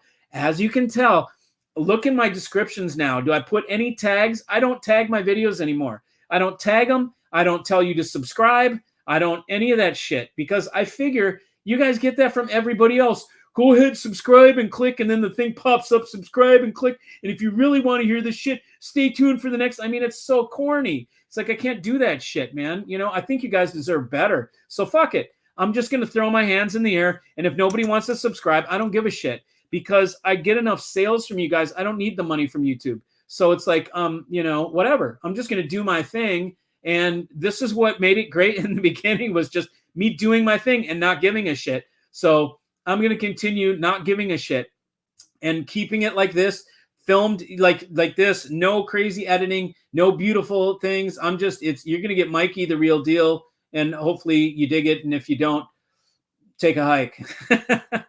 I just replaced my amp with linear tube audio transformerless lamp. I have better bass, imaging, and dynamics than with my not transformerless. Did you try this? Yeah, it's called OTL. And OTL is, I have tried it, but I haven't had like a situation where I say it's always better, right? Some OTL is better than other stuff with the transformer, and then a higher build with an output transformer would be better than an OTL design of a cheaper OTL, like, you know, a Chinese OTL versus, you know, like a NAT audio, right? The NAT's going to sound better, even though it has a wicked big ass transformer, because that transformer is super high bandwidth. So the other problem with OTL designs are they can blow your speaker. If something happens, like especially if it is a tube OTL, if that tube blows, it's going to take your speaker out with it. So, and maybe they have some protection, but I remember that being my concern when I was looking into OTL. There was no speaker protection. And that was the deal with OTL amps. But sure, they can be great. Yeah. Typical vid, X brand is my new favorite reference. Next week, I'm done with X brand with face palm image. Yeah, right. You know, that's it. You know, I mean, it's just like the magazines. Everything's always great. Everything's always great. The new thing's always the best thing. What it does is it keeps you guys buying, you know, to keep you guys buying every year. They have to come out with the new thing that's better than the last. What you guys don't know, and again, like I told you, how I understand the insides of amplifiers. If I look inside these amplifiers, it's the same shit from the 1980s, bro. If it's Class A or Class AB, it's 1980s technology, even earlier than 1980s, maybe back to the 60s. You know, I mean, it's old ass tech. They're making them the same freaking way. They haven't changed. The new shit, Class D, is what's new technology. Jeff Rowland takes Class AB to a level that I've never seen anybody else do. Everybody's doing the old big ass toroid design. Jeff Rowland's using switching mode power supplies, and he is cutting edge Class AB. Nobody takes Class AB as far as Jeff Rowland has. Everybody else is resting on their old laurels. And look, there's nothing wrong with resting on the old laurels, because those amps sounded killer in the 80s, and they still sound killer. It hasn't changed. Once an amp sounds good, always an amp sounds good. So they're just rehashing. And you know what? I had the Krell designer. I was at Expona last year, and I was with Walter, as a matter of fact, the old CEO, I keep in touch with Walter now. He's a real watch guy. He handles Stunheim and Infigo, and Walter's a good guy. Well, I was talking to him before I really knew him, and the engineer from Krell came up. This guy, really meek engineer, full tilt engineer, dude.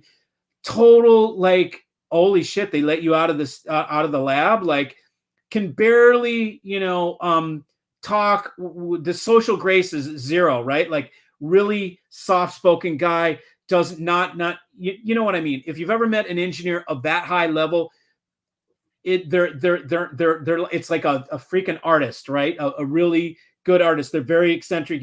There's a certain way you talk with them. Well, anyways, I said to him, so tell me, brother, the amp designs that you're working on right now, are they basically the same designs that were really killer back when you guys invented them? And now the only changes you make are like when parts go obsolete and you need to put in the new part to replace the old part that you can't get anymore. So you make a circuit change to fit that new whatever regulator or that new thing that you can no longer buy. He said, yeah, man, that's pretty much it. You know, it's like, how do you know so much? You know, I talked to him a little bit.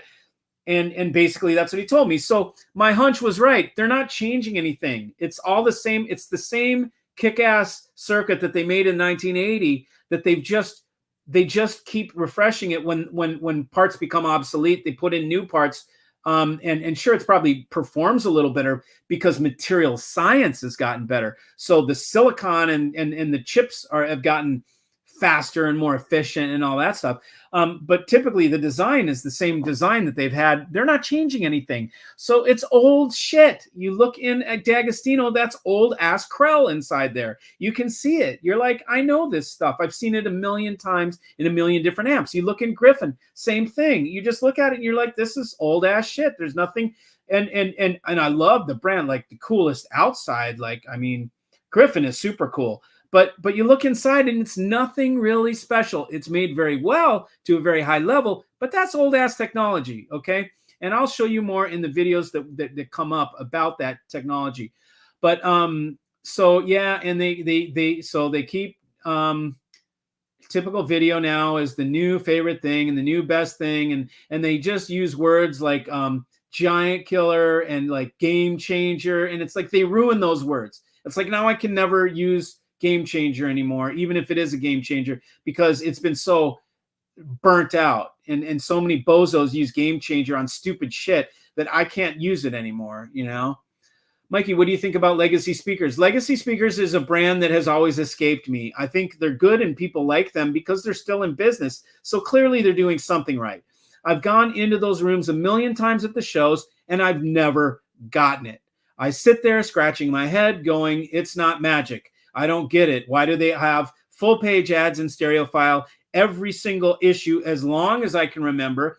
And that must be what there's something people like about Legacy. I don't know what it is because I haven't been able to vibe with it. You know, so Legacy is out for me. I have no idea. I don't. It's not on my radar. I because I've gone to the rooms again a million times and it's never done anything for me. So I just blow it off as like one of those brands. You know, like Carry Audio, another one. I just completely blow it off. PS Audio, another brand. I completely blow it off. You know, I could sit and go through a handful of brands, and that's just because there's never any magic when I go to the rooms, and I go to the rooms again and again and again.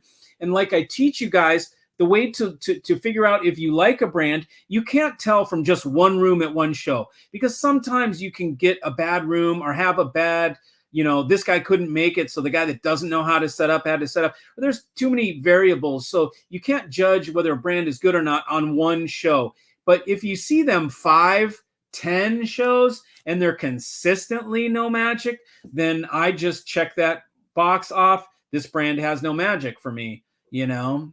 So that is what I think about Legacy. Wilson is supposed to be set up by dealer. Absolutely it is, because they need some scientific instruments to measure time domain delay down to 1. Yeah, exactly. And then guess what? It's perfect in that spot. And if you sit next to that guy, you're screwed. You're not getting the magic. So it's great for lonely people. That's what, you know, that's, you know, so, but yes, you absolutely need to have somebody come and set up your Wilson, because there's no way you're doing that shit on your own, you know. And what's that? Another $2,000? Maybe if you buy $300,000 speakers, they include that for free. I really don't know, but you know, I kind of laugh at it. What's up, Mikey? What's up, Dan? You need to come listen to MPD8 on Vimberg Minos. They put the focals to shame. I'll give you a call soon. Got the new cable. Thanks. Awesome, Dan. Glad for you, buddy. That's super cool. Wadax. Yeah, that was the brand I was talking about. Yeah, I know. I got a little, and it couldn't be in look. You know, Angela has it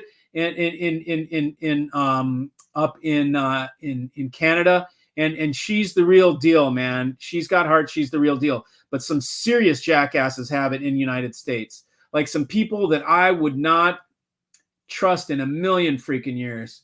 And it's like such a potentially expensive brand and good brand to be in such bozos' hands.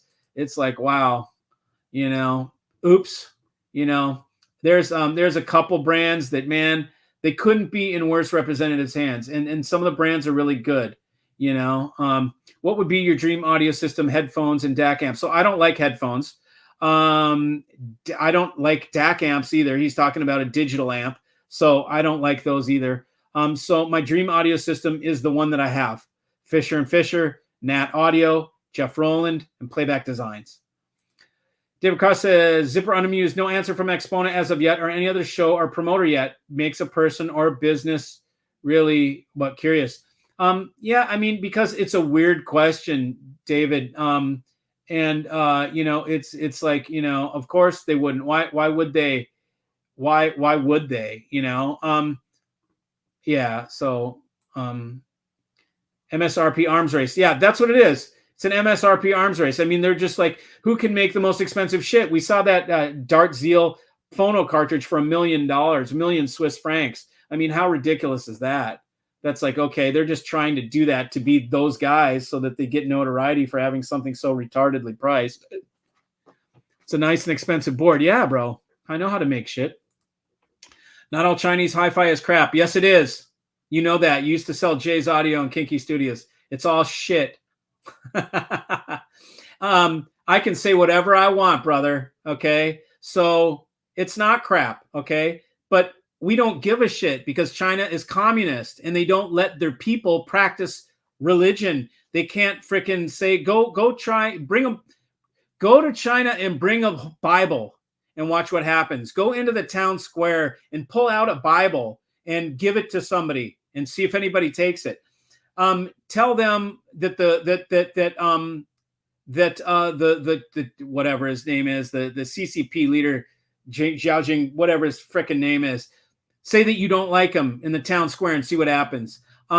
So it's not Chinese hi-fi is crap. But if you buy Chinese hi-fi, you're supporting communism. You're a global dick if you buy Chinese stuff. Okay, I don't care. That's what it is. And if you can't afford it, it's bullshit. Because I sell stuff that's $1,000 DAC made in the United States. Okay, if you want to support Chinese communism in the freaking world, you're a global dick. Okay, that's what I say. So take it for whatever it's worth. Thanks, brother. Appreciate that. It like came in perfect timing, right? Some chi-fi are good value. What? So what? You know, heroin's a good value. Flakka is even better value. You know, what is it? Fentanyl might even be better. But you know, I've never heard any chi-fi that's actually high end. Yes, you know that's true. That's a good point. Zipper makes a good point. Do we ever find Chinese stuff that's at the head of the pack? No. If it was, maybe we could give them some respect. But they copy everything. They're not innovating. Okay. And I mean, we could go on and on with their technology. They steal globally technology across the board for software, for jets, for aerospace, for everything. You know, I've got people that are in the space of cybersecurity, and China stealing technology is number one enemy, okay, with hacking shit. So, you know, F China, bro. F China. Not the people. We love the people, and we want them to be free, okay? F the CCP. So, okay. So anyways, you guys know my feelings on that. These actions really show there's a real problem when anyone trying to show to the public new and emerging technologies that could benefit consumers with truly superior products at much lower prices. Well, you know, then I mean, so David has technology. I can tell people that, right? David has technology. Dave, go to Exponent, bro. Exponent's not going to have a problem with it. You know, and if you, it's a silly thing to ask them up front. Just buy a fucking room, man. You know, I mean, you got the money. It's $4,000. Who gives a shit? You can lose $10,000 out your ass, David, and you're not even going to recognize it. So who cares? Go get a room. You know, get a room. What is the emerging tech? It is AC power technology. State-of-the-art audio power tech, signal interlinks, power amplifiers, etc. The demo sounds good, but you get it home, sounds like someone is singing in a tin can. Yes, it's good and shiny. It's like a polished something or other, right? It's like super shiny when you see it. And you're like, oh, I want it. And then you're like later, you're like, how do I use this? And I don't think it really helps. Strong transients help sales. Well, quick transients are good. You know, punchy dynamic is good. The last patent on solid state was supersymmetry parent from past labs. Well, there you go. Definitely familiar with patents. I think you are blowing hot air. Well, hang up then. I am blowing hot air. I'm going to blow it right in your face, dude. I'm going to burp and then blow it in your face. You know, I mean, that you, if you don't like it, then go. Are you talking to me, Zipper, or are you talking to David? I don't know who you're talking to, bro. I can give you 901 reasons Maggie's are flawed. Do you think I give a shit? Do you think any of us listening right now give a shit? You know? Okay, I'll play, Ray, since you think you're so tough. I'll play, okay? Tell me who makes a better speaker for $1,000. Let's just start there. Tell me who makes a better speaker for $1,000. Okay, let's start with that. I'll engage you. I'll engage you in your 901 reasons. And I'll bet you can't come up with 10, much less 901. Yeah, sure. That's why I paid for room 511. That was the only room I'm aware of that was removed from the exhibition. That's old news, brother. That's not Expona. I'm talking about Expona. You know, let's live in the solution, not in the past. Guttenberg likes everything. That's what I hear. Yeah, you know, I mean, it's like, that's why he's got so many damn viewers. Look at that, man. He does really good. He's probably got more viewers than anybody, right? So I guess that's what people like, is somebody that likes everything, you know, evidently. GR Research, he wants you to send him a t-shirt. What up, brother? Loving the Magma M's. Yeah, David Vanucci. David came down and bought some kick-ass Nat Audio, big-ass tubes, and he put them with his Magicos, and he's loving it. Quartz has interesting properties for audio. Isn't it still in your power cables? No. A tweak put in a product is product development. You are correct. What is your thought on Pathos? Good stuff, man. Italian made. I've always thought it's good. I've heard nothing but good stuff about it. I meant many YouTubers are guests on seminal panels at Expona this year. Many YouTubers are guests on seminal panels. I got your seminal panel. The front of my desk. At Expona. Like, tell me more. I mean, what the hell does that mean, bro? Magnapan gets flowers from me. There you go. Okay, Vandersteen makes a liquid-cooled amplifier. Why? Your thoughts on Playback Design's MPS6 streamer? Player streamer? How good is the transport and DAC? Or do you recommend the separates?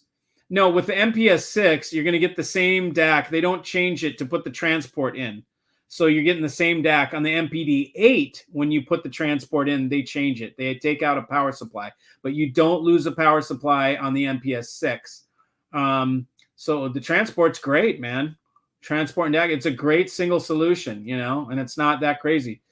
David, of course, Expona would not sell you room 511 because it's next to another exhibit and all the exhibitors are separated by one room. 511 is an odd. Oh, that's too funny. Oh my God. Okay. So that's face. Oh, that's too hilarious, man. Wow. Zipper, you're on it, brother. We'll source from you when I am ready. Thanks, but man, also want to get you to come out to California for whole system consult. I'm happy to do it, Glenn. If you'll call me and tell me where you are, I have to go to California within like the next 30 days. After Expona, I'm going to California. I'll be in LA and San Francisco. And, you know, so let me know where you are and I can come by and listen to your rig. I'll put you on the roster. So just call me, go to 11 Stereo. You'll find a phone number. Call me up, man, and let's talk. I'll be there again within 30 days. Clickbait titles are a red flag for me. Okay, cool. That's what I thought. Commercials. I've never seen so many on YouTube in all the years I've been watching. Yeah, it's commercialized. Freestyles. That's right. Clickbait pisses me off. Your videos aren't clickbait. They're informational. I unsubscribe to clickbait channels. I'm Jones in for some more of that Brazilian steakhouse grub. Oh, yeah, man. Oh, you're Jonesing. Yeah. Jonesing. It's Jonesing.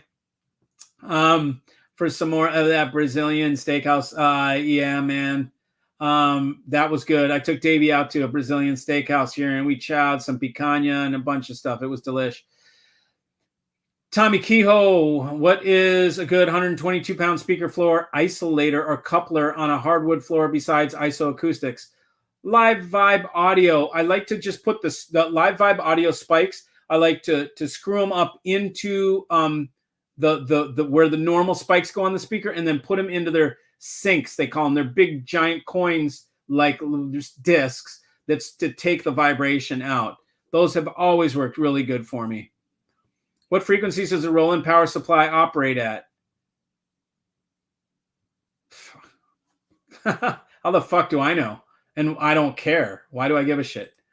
It sounds good. That's all I care about. Class A is old, but not that old. Not old hat. Why doesn't Class C amps exist? Best amps in the world are often still Class A.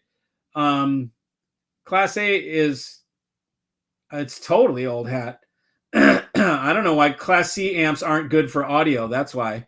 Best amps in the world are often still Class A. Okay, yeah, thanks for your opinion.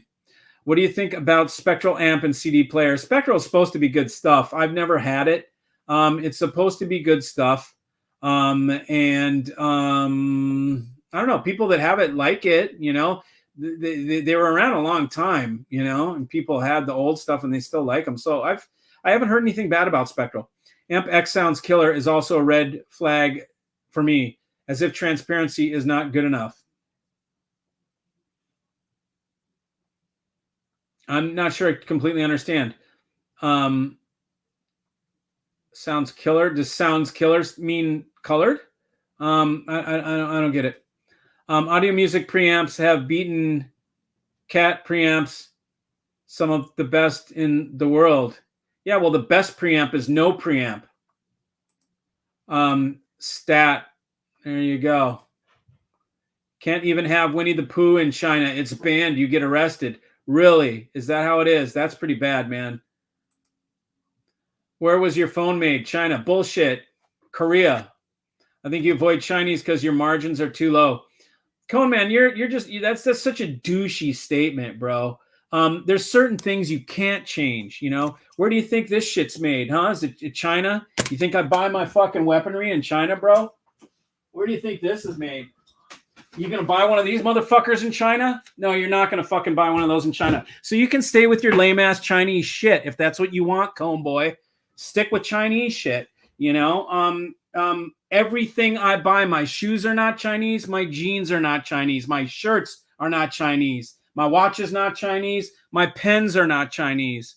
I buy Chinese whenever, if I have zero choice and I have to buy something that's Chinese, I will. This is Samsung, so I assume it's made in Korea, but it's probably made in China because they make all the shit.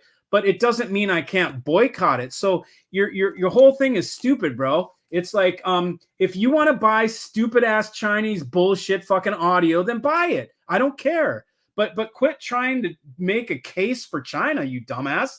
China has no fucking ground to stand on. You're trying to make a case for them? What are you, fucking cracked? You know, I mean, Jesus, dude. I'm wondering if in the future of audio equipment, if wireless systems will ever get a foothold. If the quality is good, ones and zeros would be default, galvanically isolated, reducing all the nasties. I'm wondering in the future of if wireless may get a foothold if the quality is up and you don't get dropouts. Staccato, nice third gen poll. Poke short for Pokropinski. Oh wow, okay. You helped convince me to not buy Chinese, and I'm stealing. Don't be a global dick. Give you 10% of t-shirt sales. Okay, cool, man. That's funny. That was. I mean, it's true though. Is it not true? It's true.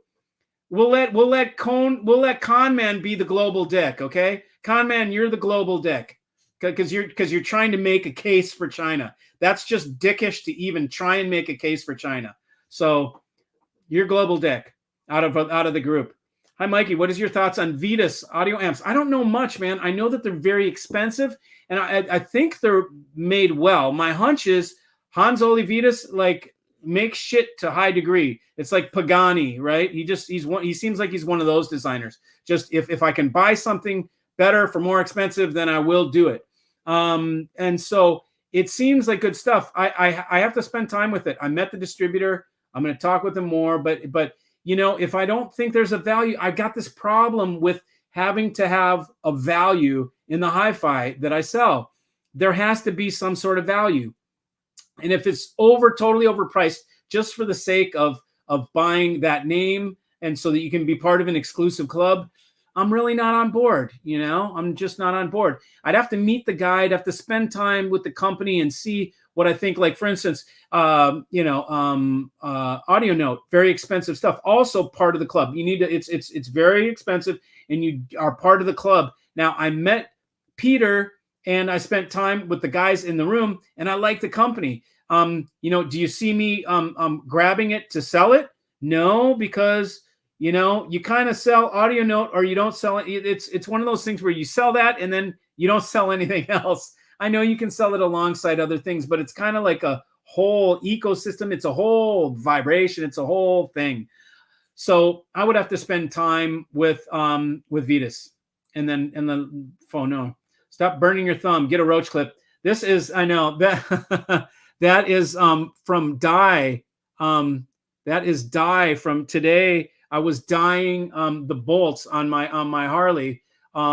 Stupid thing, man. They make an engine that is a blacked out engine, but the bolts that hold the covers on and stuff like that and hold the engine together are all zinc bolts on a black engine. I'm like, you guys, if you're gonna black it out, freaking black it out. So I'm like, what do? Pull all the damn bolts out and replace them with black? No, because what makes black? Black oxide. Well, if you know black oxide, it rusts like a mofo. So all the black oxide bolts would be rusted. So you'd have to find something like maybe like black chrome might work. But then I'm going to replace some black chrome as kind of cheap shit. It's not really well-made machine strength bolts. So I'm like, why don't I just get some dye and dye the heads of everything? So I got some dye and I got little small Q-tips and I dyed all of them. And before I put my rubber gloves on, I got stained. So that's why. So yeah, but I need a roach clip. I'm burning my fingers. Why are you here, Ray? Ray's here to talk shit. Zipper, get real. You know, it's not room 511 at Expona. Okay. Even Chinese food made by Chinese sucks. Does it really? I fucking love Chinese food, bro. I love it, man. And I get some authentic shit around here and I love it. Standing in the middle of People's Square in Beijing with Winnie the Pooh will for sure get you arrested. That's whacked out. Is that right, man? Why? Because it stands for America? What's up with Winnie the Pooh? I don't get it. Hard to avoid Chinese-made products. It is hard. It is hard. Like all your plasticware and shit like that. And the thing that sucks about it, con man, is that American companies are so fucking greedy that they still make shit in China. You know, like, you know, I wonder how many of those on my Harley Davidson, how many parts are made in China. I just want to strangle somebody. It's like, dude, it's an American marquee, you know, and I'll bet you we can find Chinese made parts on there. It drives me nuts, but I try extremely hard. I'm not kidding you. Everything. When I go to buy, for instance, what did I buy this the other day? Okay, here's a prime example. Okay. I wanted to buy a USB cable. So I went and got this DeWalt. Now, I looked at other ones before I bought it. This one, you see it on the bottom? Oops, let's see if we can get it to focus here. Well, I don't know if you're going to be able to see that or not. I was hoping to get it to... Oh, it's focusing on me. You can't see it. Manufactured in Vietnam. It's manufactured in Vietnam. So I looked at them. China, no. China, no. Vietnam, okay, cool.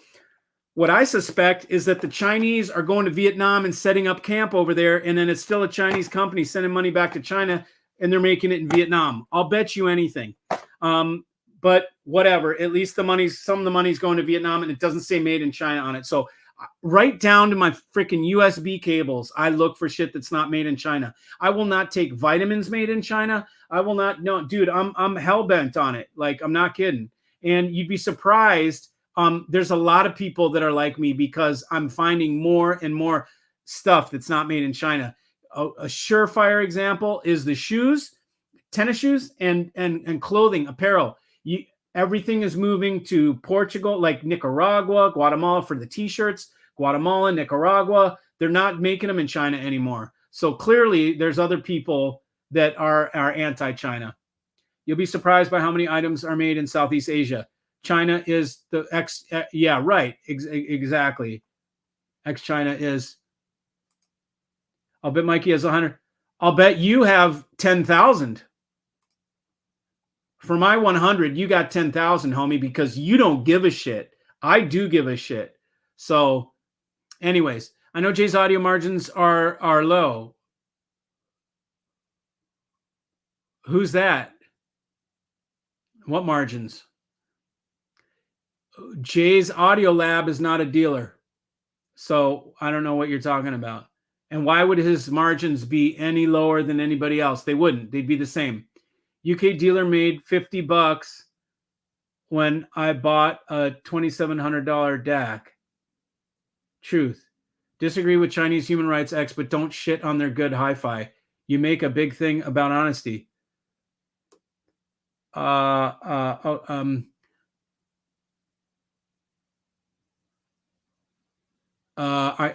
don't even know how to answer that. Okay, good. Yeah. I'm not into good hi-fi. I'm into fucking great hi-fi. Hello? OCD hi-fi guy? Great stuff, not good stuff. You want good stuff? Go to Randy, Cheap Audio Man. He'll have plenty of Chinese stuff for you, okay? That's honest. Fuck good shit. I don't want it. Disney is in bed with the CCP. Yeah, that's unfortunately. What are some good high-end... Fuck you guys, man. Crypto J here. More people should be as authentic as you. Breath of fresh air, dude. Gonna miss you at Expona. Maybe see you in Munich. Yeah, man. I'll see you out there. We'll get some good food. Because it looks like the leader, he looks like Winnie the Pooh. That's funny. That is funny. Good value, but nothing high-end in that list. That's right. But Cone Man thinks there's Chinese shit that's high-end. He doesn't get it. He must... Cone Man, how old are you? In your 20s or something?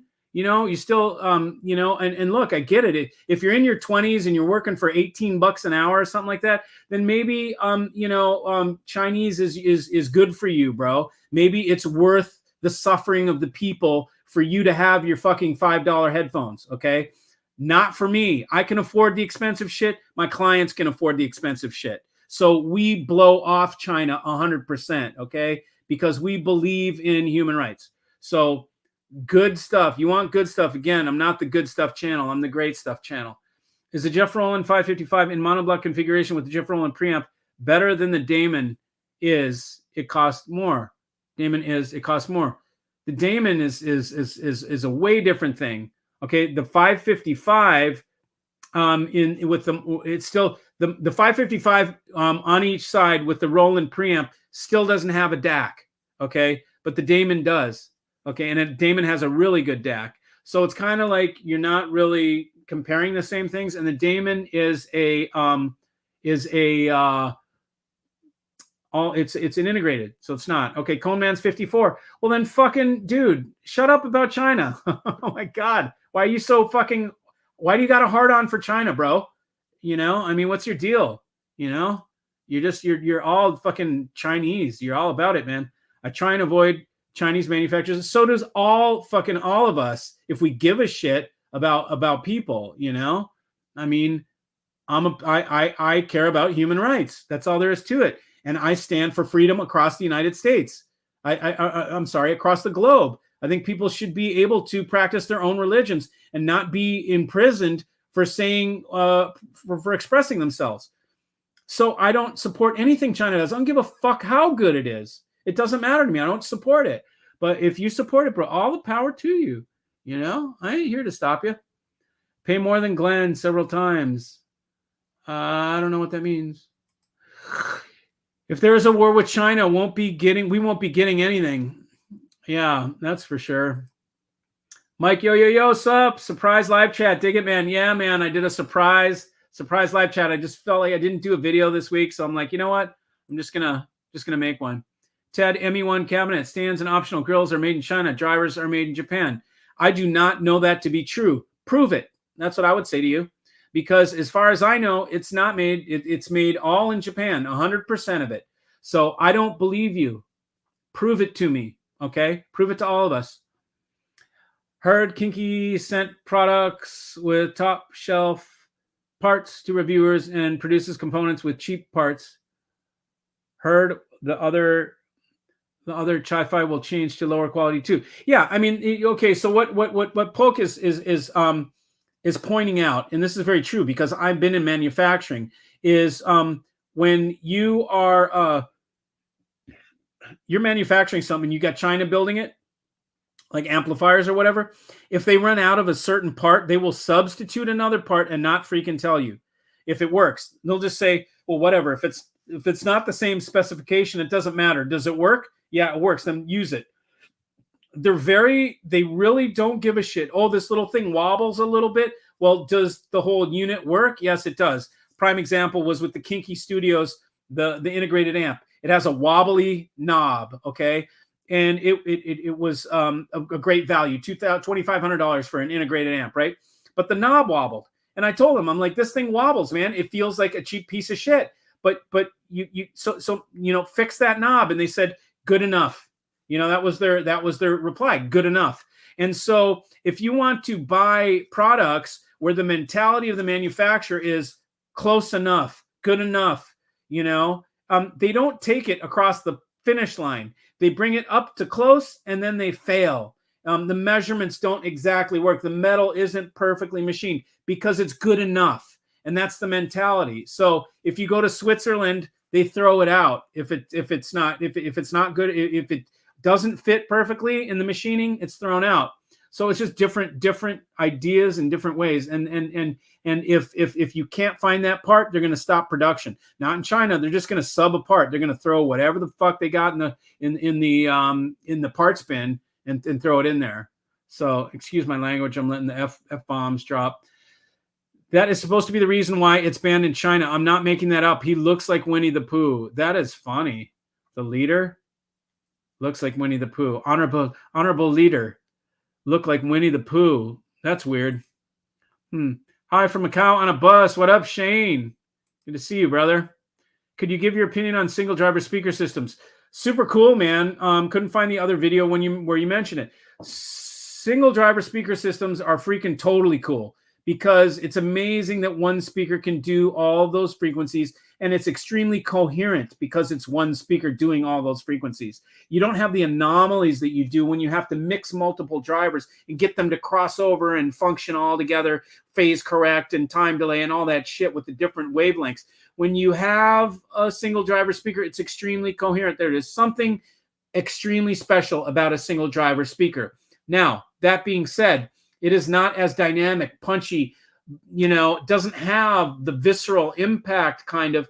It can, but it don't typically will have the same visceral impact as if you add a sub or you put a super tweeter. So you'll always see guys with single driver speakers, they end up putting a super tweeter on top and a subwoofer on the bottom, and then they have the perfect speaker. But it starts out as a single driver. But it's very unique. It's very sensitive. You can use it with a 3-watt or a 2-watt tube amp.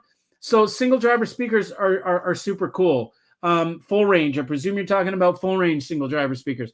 So there's something to be said for them, but they do kind of pigeonhole you into a certain type of listening. And if that's what you're after, then buy them. But you need to know that that's what you're after. Love the realism from you, brother. Thanks, Audio Bliss. I appreciate it. Too much generalization. All I need to do is generalize. That's all I need to do, man. I don't need to do anything more. I love Macau, but my God, it's under CCP's thumb and not like what it used to be. Yeah, I've heard Macau was different. Like, I was looking through the list of United States, the Department of DHS, Department of Homeland Security's warnings. They have 1 through 4 of travel warnings. Like 4 is don't go there. Like Israel would be 4. Ukraine would be 4. Switzerland would be 1, right? But Macau, I think, is a 3 for some reason. I don't know why Macau. Is that why? Because it's under CCP's thumb. But I saw it and I was like, that's weird. Everybody goes to gamble there. Why would it be weird? Typically, gambling places, they want people to come from all over, tourists and shit, to spend money, right? But I don't know. So that's interesting. Thoughts on Hegel? I don't really like it. I call it Scandinavian Denon. That's what I think about Hegel. I think it's just I think people like it because it's Scandinavian and because it's inexpensive, but I don't think it's that great. I haven't ever heard it sound great. Some people like it, I guess I know some people that like it, but I know other people that it's a stepping stone for them. Audio music build and parts quality is unparalleled. Great, dude. I mean, you got such a hard on for audio music. I would think that they're paying you to come on here to troll. It's like, dude, get a blowjob from them. They owe you a blowjob, bro, because you pitched them so many times here. Shane has heard them and said it's not that great. It's the best Chinese shit he's ever heard, but it doesn't compare with the other stuff that we use. But he did in to give you props on that. It's the best Chinese shit that Shane has seen, which doesn't say much. Would you drive a Chinese car? I wouldn't, because the thing would fall apart. Would you use a Chinese gun? No, I wouldn't, because it was jam. Would you go in a Chinese airplane? Probably not. You know, so if you want unparalleled Chinese bullshit, then buy it, bro. I don't care. Yeah, fair enough, but I'm enjoying the island, not the government. Yeah, no doubt. If countries don't figure out their own manufacturing and a war does break out, those countries will be hurting for those goods. Everyone is high on chi-fi. No, people are not high on chi-fi. I think generally speaking, people are not high on chi-fi. It's losing ground. People are not high on shit made in China anymore. It's starting to become taboo. You're starting to look like a global dick if you buy it, and you are. So that's funny. That's going to be a great t-shirt. You should try some China White. Yeah, oh, fuck. Might help with stuttering and calm your out of control temper. That's not out of control. Did you see me break things? Did you see me swear at anybody? No. I'll that's nowhere near out of control, brother. You don't know out of control. If you think you're a softie, if you think that's out of control, bro, you are a soft child.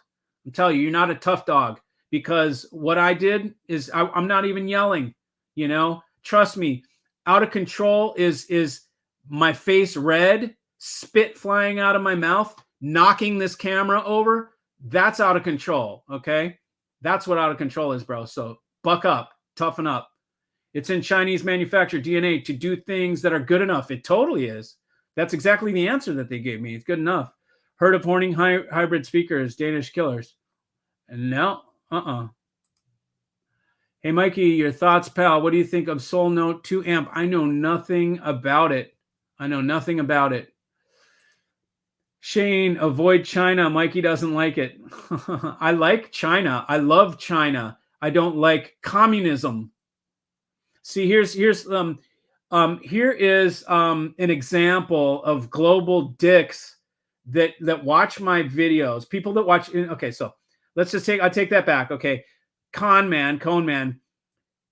This is how people that want to push a narrative do it.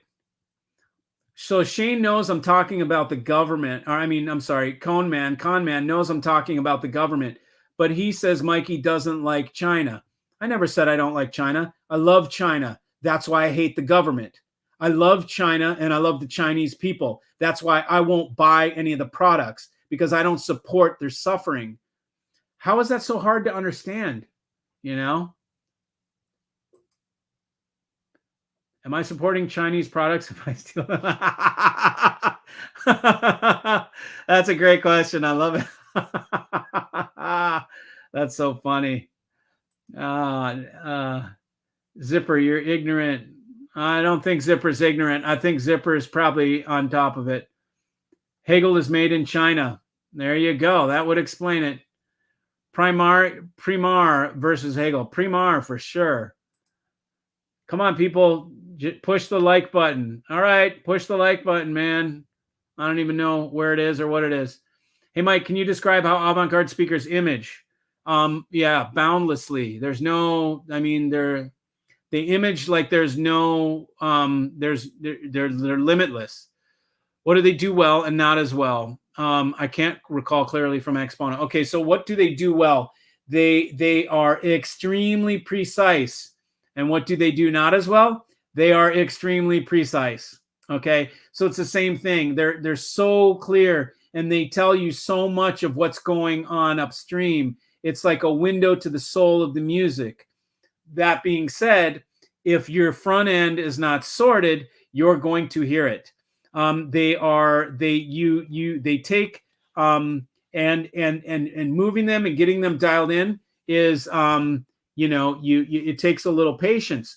But man, when they are dialed in, there's nothing like it. They're just avant-garde more than anything has amazing realism. It's like you go into the music, like the music goes up and crawls into your ear holes, and just you're bathing, you're immersed in music. That's what avant-garde does. You got to have your shit sorted on the front end. If you want to have good stuff. If your stuff is harsh on the front end, it's just going to make it even worse. Correct, Mikey. Okay. I'll post it all in the forums. I own ME1s and I feel swindled by Tad. I was expecting all made in Japan, everything for 15,000. Now 17,000 this year. Yeah,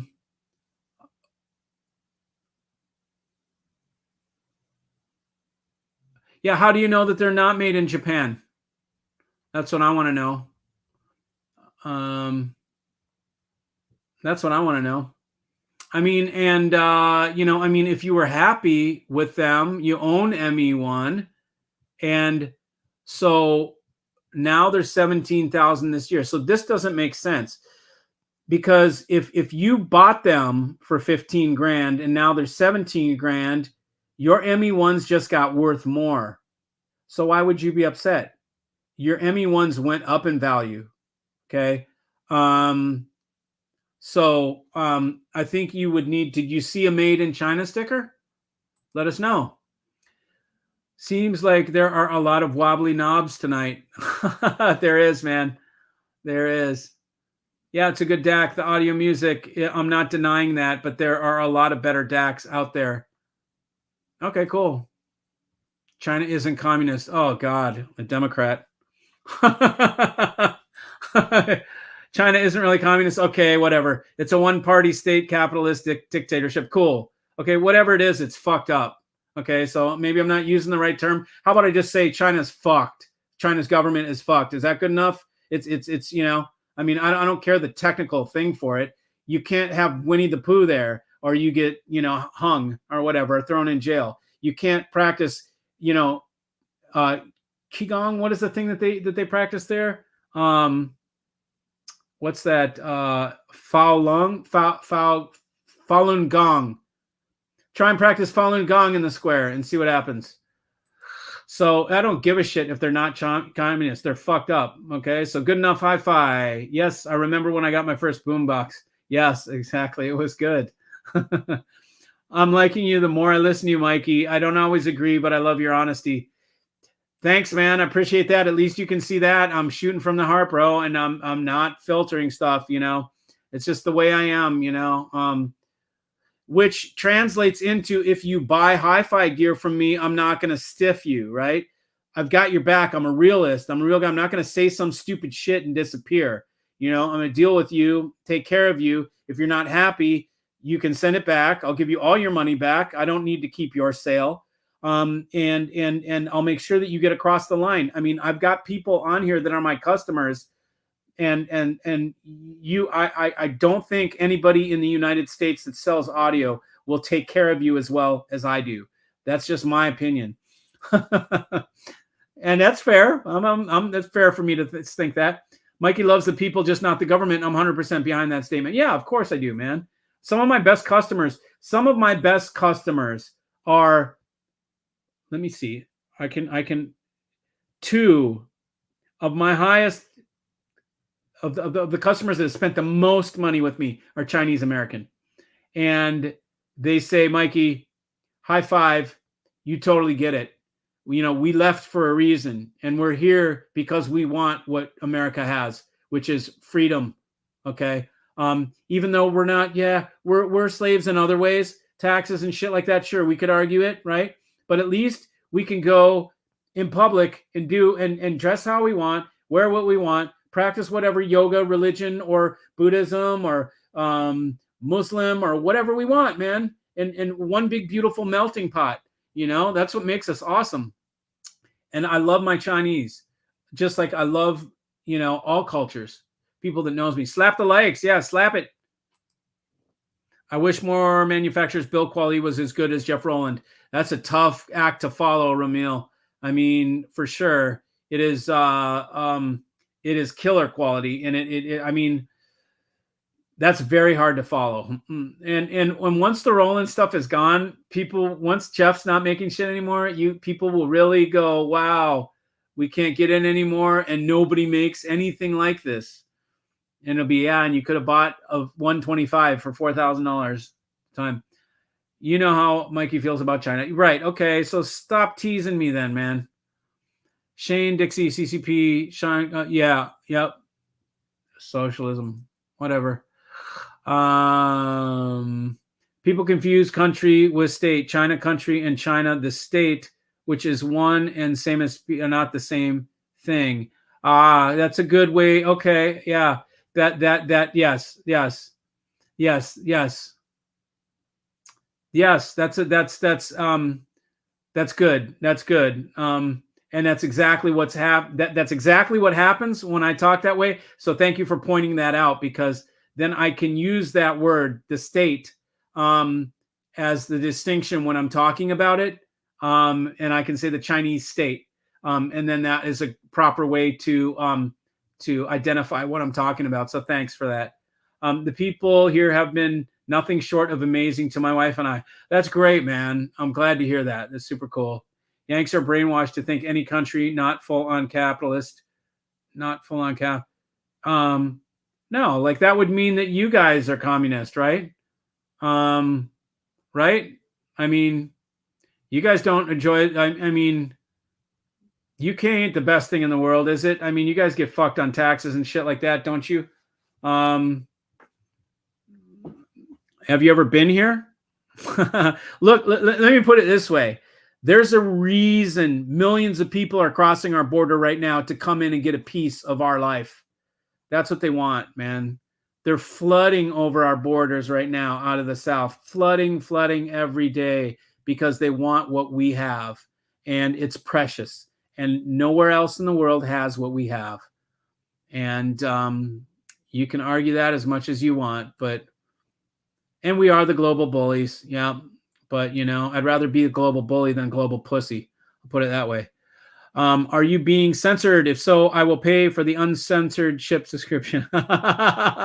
Could you tell could you just guess by the words I've used here if I'm censored or not? Did you ever do a follow-up to the Puritan line conditioner? I thought it was a bit grating on the ears. No, it's not. I don't know. I mean, I think I've probably got like 60 of them sold, 60, 70. I mean, we've sold, there's so many of them out there. And everybody reports back that they're beating the things that they have. Qigong. No, Falun Gong was the thing I was thinking of. LOL, I'm Canadian. It's fucked up, but they have 814 billionaires. So not communist. Words matter. Okay. Yeah. Okay. So whatever. It's fucked up. Okay. So, okay. Whatever. Semantics, boy. Okay. So, okay. Thanks, Shane. Appreciate it, bro. You can be the lawyer. You can be our lawyer. You can be our semantics guy. He'll stand for the semantics. We don't know for sure. Is Winnie the Pooh is outlawed? Jeez. That's pretty crazy. Similar to Reiki energy, spiritual work, chakras, energy center. Yeah, man. It's good stuff. 2 Winnie the Pooh themed rides still operate in Shanghai Disneyland. Huh. Well, that wouldn't make sense now, would it? And how would you know that anyways? Who cares if you are in Canada? Trudeau is in bed with the CCP. Ooh, old blackface? No. Look what the Chinese are doing to the Tibetans and have done. It's sad, bro. I've got free Tibet on my other motorcycle. I've got the free Tibet Seva Foundation. Internet memes such as this that compare Xi Jinping to Winnie the Pooh have been censored in China. Okay. Someone has spent more than me. Damn. Well, no, Dave, you're up there. You're top 5 for sure, brother. You're top 5. But two of the other guys. I'm trying to think. There's a third one. No, there's a third one. 2 of the other guys that are over that amount, are Chinese American, and they're in California too. Both of them. Coming to see you, Dave. Mikey, just be what you want to be. Do what you want to do. Be what you want to be. Do what you want to do. Were you singing that song, man? That's such a good tune. I love that. China does have appalling human rights. Yeah, exactly, Cone, man. Stop teasing me, man. Shane Dixie at Shane Dixie. Who cares if you're a Canadian? See what Shane has to say. My best customers are Chinese too. Long live the PRC. Now, People's Republic of China is not the CCP, right? Give me the 411 on that, somebody. China has great human rights as long as you praise the leader and keep your social credit score up. Yeah, exactly. Right. Mikey, you have more integrity in your little finger than most hi-fi salesmen have in their entire bodies.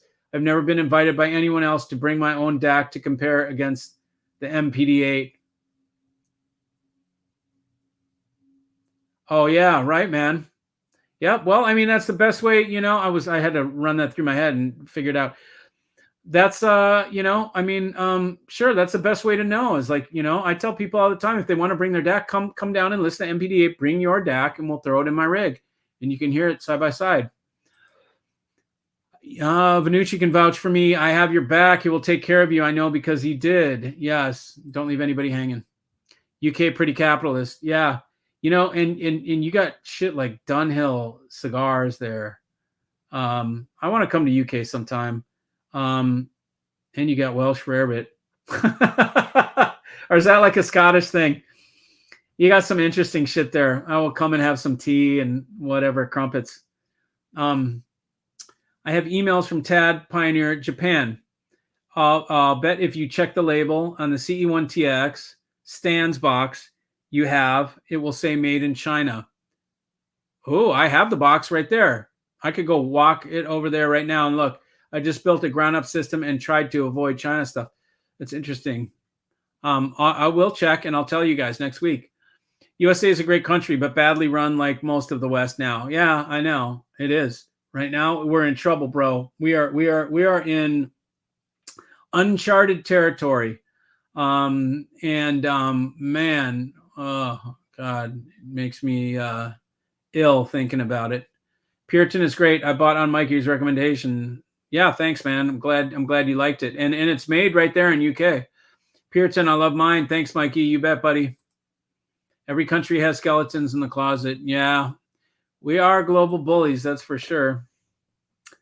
Your thought on audio research? I like the entry level thing, man. That little amp looks super cool. It's $5,500, and what a cool piece. The bigger stuff, I get a little bit lost on, and I've never really been able to connect with it for myself. PRC equals CCP ROC equals to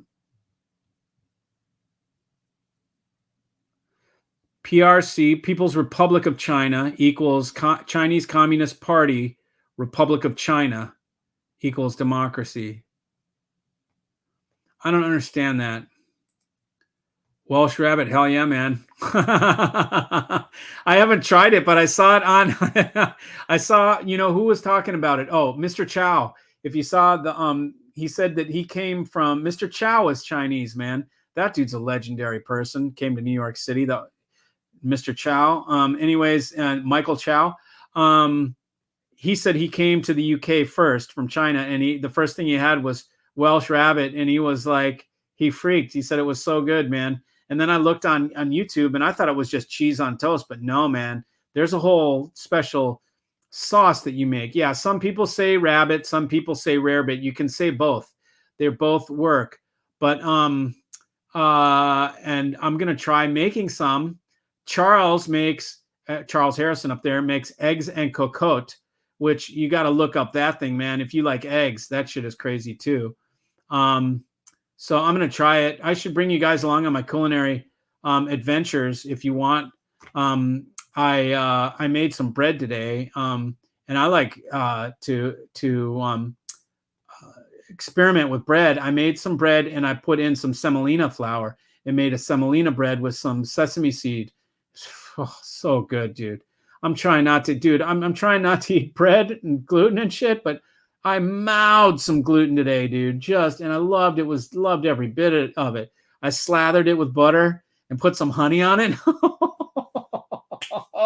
It was the best carb bomb, dude, I've had. It was so good. Oh, man. Chinese billionaire is not a real billionaire unless he gets his money and his person out of China. There's a good point. Yeah, there's a good point. Yeah, there you go. That would have been the comeback for that 814 billionaires. Sure they are. Look what happened to what's that guy, the guy that left on his boat and now he's like missing, or they took him back. Welsh rarebit is cheese on toast with mustard. Yeah, I think it's more though. The cheese is you make a cheese sauce and you use like an egg, and there's ways to. I read about it. It's not just like a grilled cheese sandwich though. It's more to it. Mike, appreciate your thoughts. Good night. All right, Charles, I got to go in a little bit. It's 2 hours and 15. Zipper, that's true for more than Chinese billionaires. Yeah, that could be. Welsh rarebit also put a bit of ho sauce on top. Horseradish. My dad makes killer Welsh rarebit. Really, man, I got to find out. I got to look it up, like the recipe. HP sauce, not ho sauce. What's HP? Is that like steak sauce or something? Is that something you guys use over there? It's like a steak sauce, isn't it? Easy to make and tasty. Okay, cool.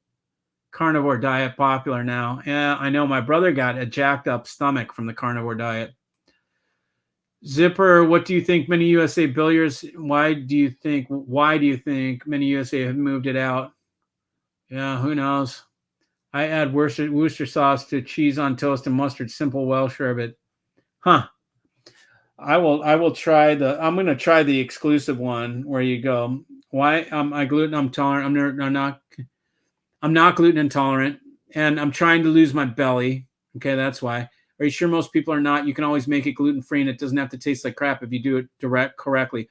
Yeah, my girlfriend makes a gluten-free cookies and stuff like that, and breads using almond flour.